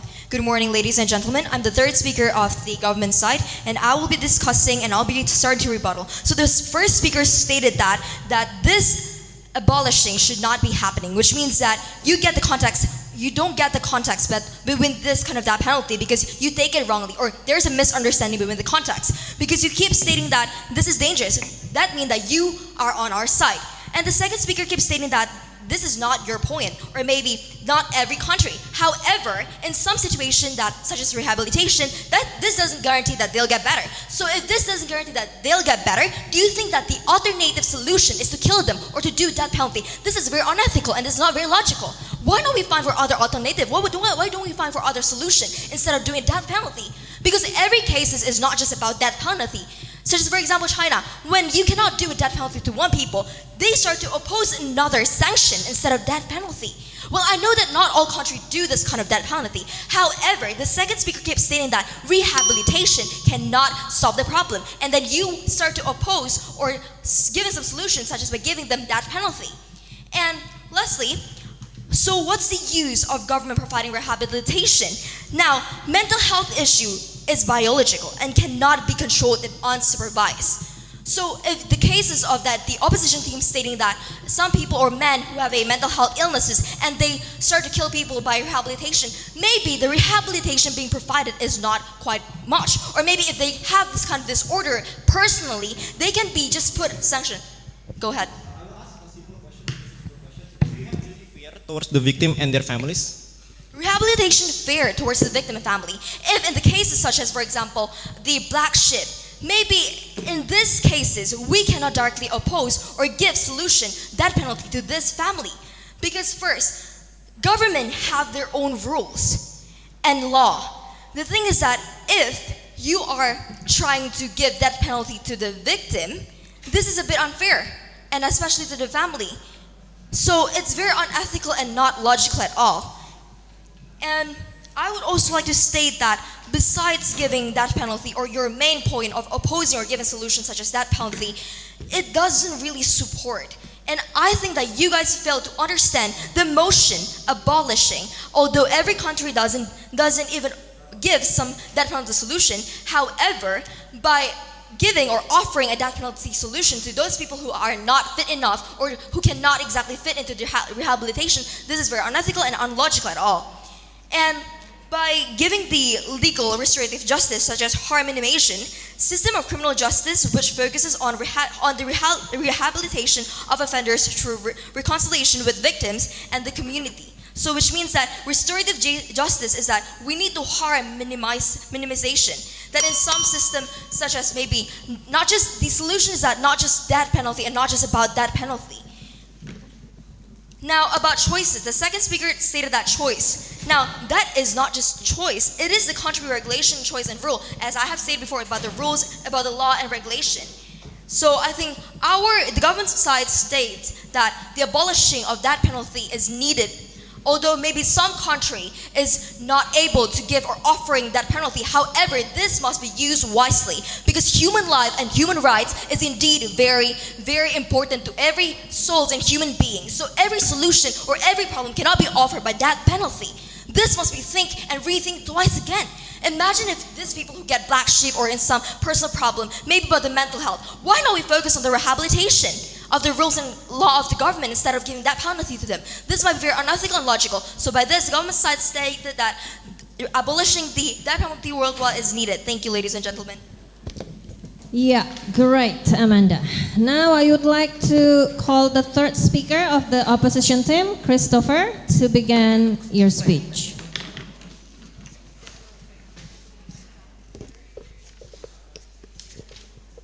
I will begin my speech in 3, 2, 1. Again, good morning, ladies and gentlemen, judges, as well as the respective government team. First of all, I would like to highlight on the motion today, which this House would abolish the death penalty worldwide, which we stand in the opposition team, and we are proud of that. Because why exactly? Well, we disagree on the abolishment of the death penalty worldwide. This doesn't mean, again, like my second speaker have said, this doesn't mean that we actually force them to actually abolish the penalty. Because again, some people, some countries, if they still want to implement that penalty, then that's fine. But again, in here, worldwide, you need to understand the context of worldwide. It means every place, every country. So yeah, we still strongly stand in the opposition sides. And also, I would like to mention about how the first speaker, you mentioned about other alternatives such as sanctions. Well, sanctions may not be that effective. Why exactly? Well, it leads to temporary deterrence. Yes, it leads to temporary deterrence. Of course, people will feel like, oh, I did maybe a crime. But however, once they got out of the prison, once they got out of the sanctions, once they managed to survive out of these small punishments, then they will still commit the crime. They will still commit the crime every day. Again, doing it the same thing without learning from their mistakes. And also, the second speaker, you mentioned about how people who are paid, well, I need to highlight about this. They have choices. They make choices. Because when they are paid, they can have two choices, whether to accept it or decline it. Well, if they choose to accept it, then that's their own fault. They should be punished through what? Death penalty. And I know, you're going to say that maybe they are forced, maybe they are threatened. Well, again, there is police enforcement. They can just report it to the police and they will be helped, of course. And so, this does not clarify anything because people who are paid, yeah, it doesn't make sense. And the third speaker, you also mentioned about how the first speaker keep on trying to support your arguments, which this is very false. Because again, no, the first speaker did not say that the penalty is dangerous. The government team really need to actually start listening more. Because again, the first speaker of our team clearly stated that the perpetrators are the one who are dangerous, not the death penalty. We support the death penalty because again, it just deters the perpetrators. And also, some countries, even like Indonesia, even one of it, our country implement death penalty for drug dealers. This includes the getting shot. This is a fair punishment. So why exactly? When you think about it, you need to think not only from the perpetrator's side, because they're the one committing the violence, they're the one committing the crimes. We need to see it from the victim's side. What is the victim family experiencing? The family, of course, they feel a lot of emotional stress and emotional problems, losing the loved ones. And of course, you need to see it from their perspective. They never did any crimes. So we need to focus on them as well. Okay. And also, this comes, the reason why Indonesia commit death penalty, apply death penalty, comes for a reason. Because when you say it is unethical, then you are saying that not punishing the perpetrators is ethical, because where's the justice in that? If we don't punish the perpetrators, then there's no justice in this country. Also, to offer that, we can actually go with a solution where the government could actually go to the international court to avoid the black sheep phenomenon. This can actually help to reduce the biases. This can actually help to improve the justice system in Indonesia, in every country worldwide, in fact. And so, I would like to reinstate that why this house would not abolish the death penalty worldwide. Firstly, because equal justice for the victims. We need to see from the POV of the victims. Secondly, deterrence. It shows deterrence. It gives deterrence for the perpetrators. And last but not least, about the mental illness, well, rehabilitation, well, they will still do it again and again. So there's the point of that. So this house would not abolish the death penalty worldwide. Thank you. Yeah, thank you, Christopher, for your speech. I would like to remind the audience once again to remain silent. We need silence in this debate competition. Thank you. Okay, I would like to call the reply speaker of the opposition team, Jihyun or Laksita. Laksita, please do.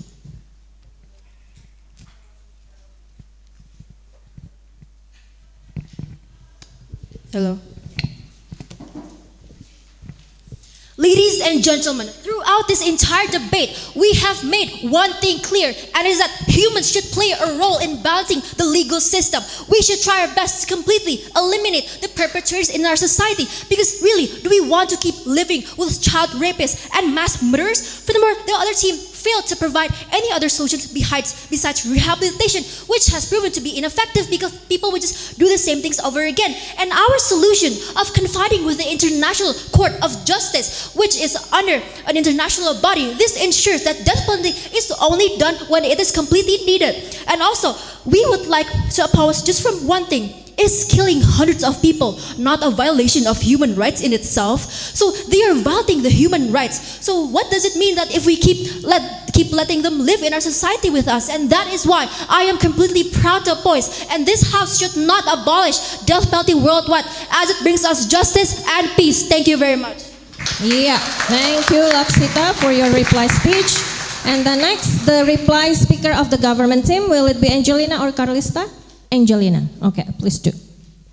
I'll start my speech in 3, 2, 1. Ladies and gentlemen, we the government team believes that we should win this debate in the motion of that this house would abolish the death penalty worldwide, because we provide real life issues and how we can overcome those issues other than doing death penalty. We believe that all humans, they have right, they can change, they can be better, they can learn from their own problems. And this is why we should abolish death penalty, because we can think of other solutions like sanctions and rehabilitation. The opposition team, they only say that sanction and rehabilitation is very ineffective, but they do not truly understand the purpose of the sanction and rehabilitation. So instead of killing people, we still have this alternative solution, which is the sanction and rehabilitation itself. And if it is ineffective, the government still have time to improve this system.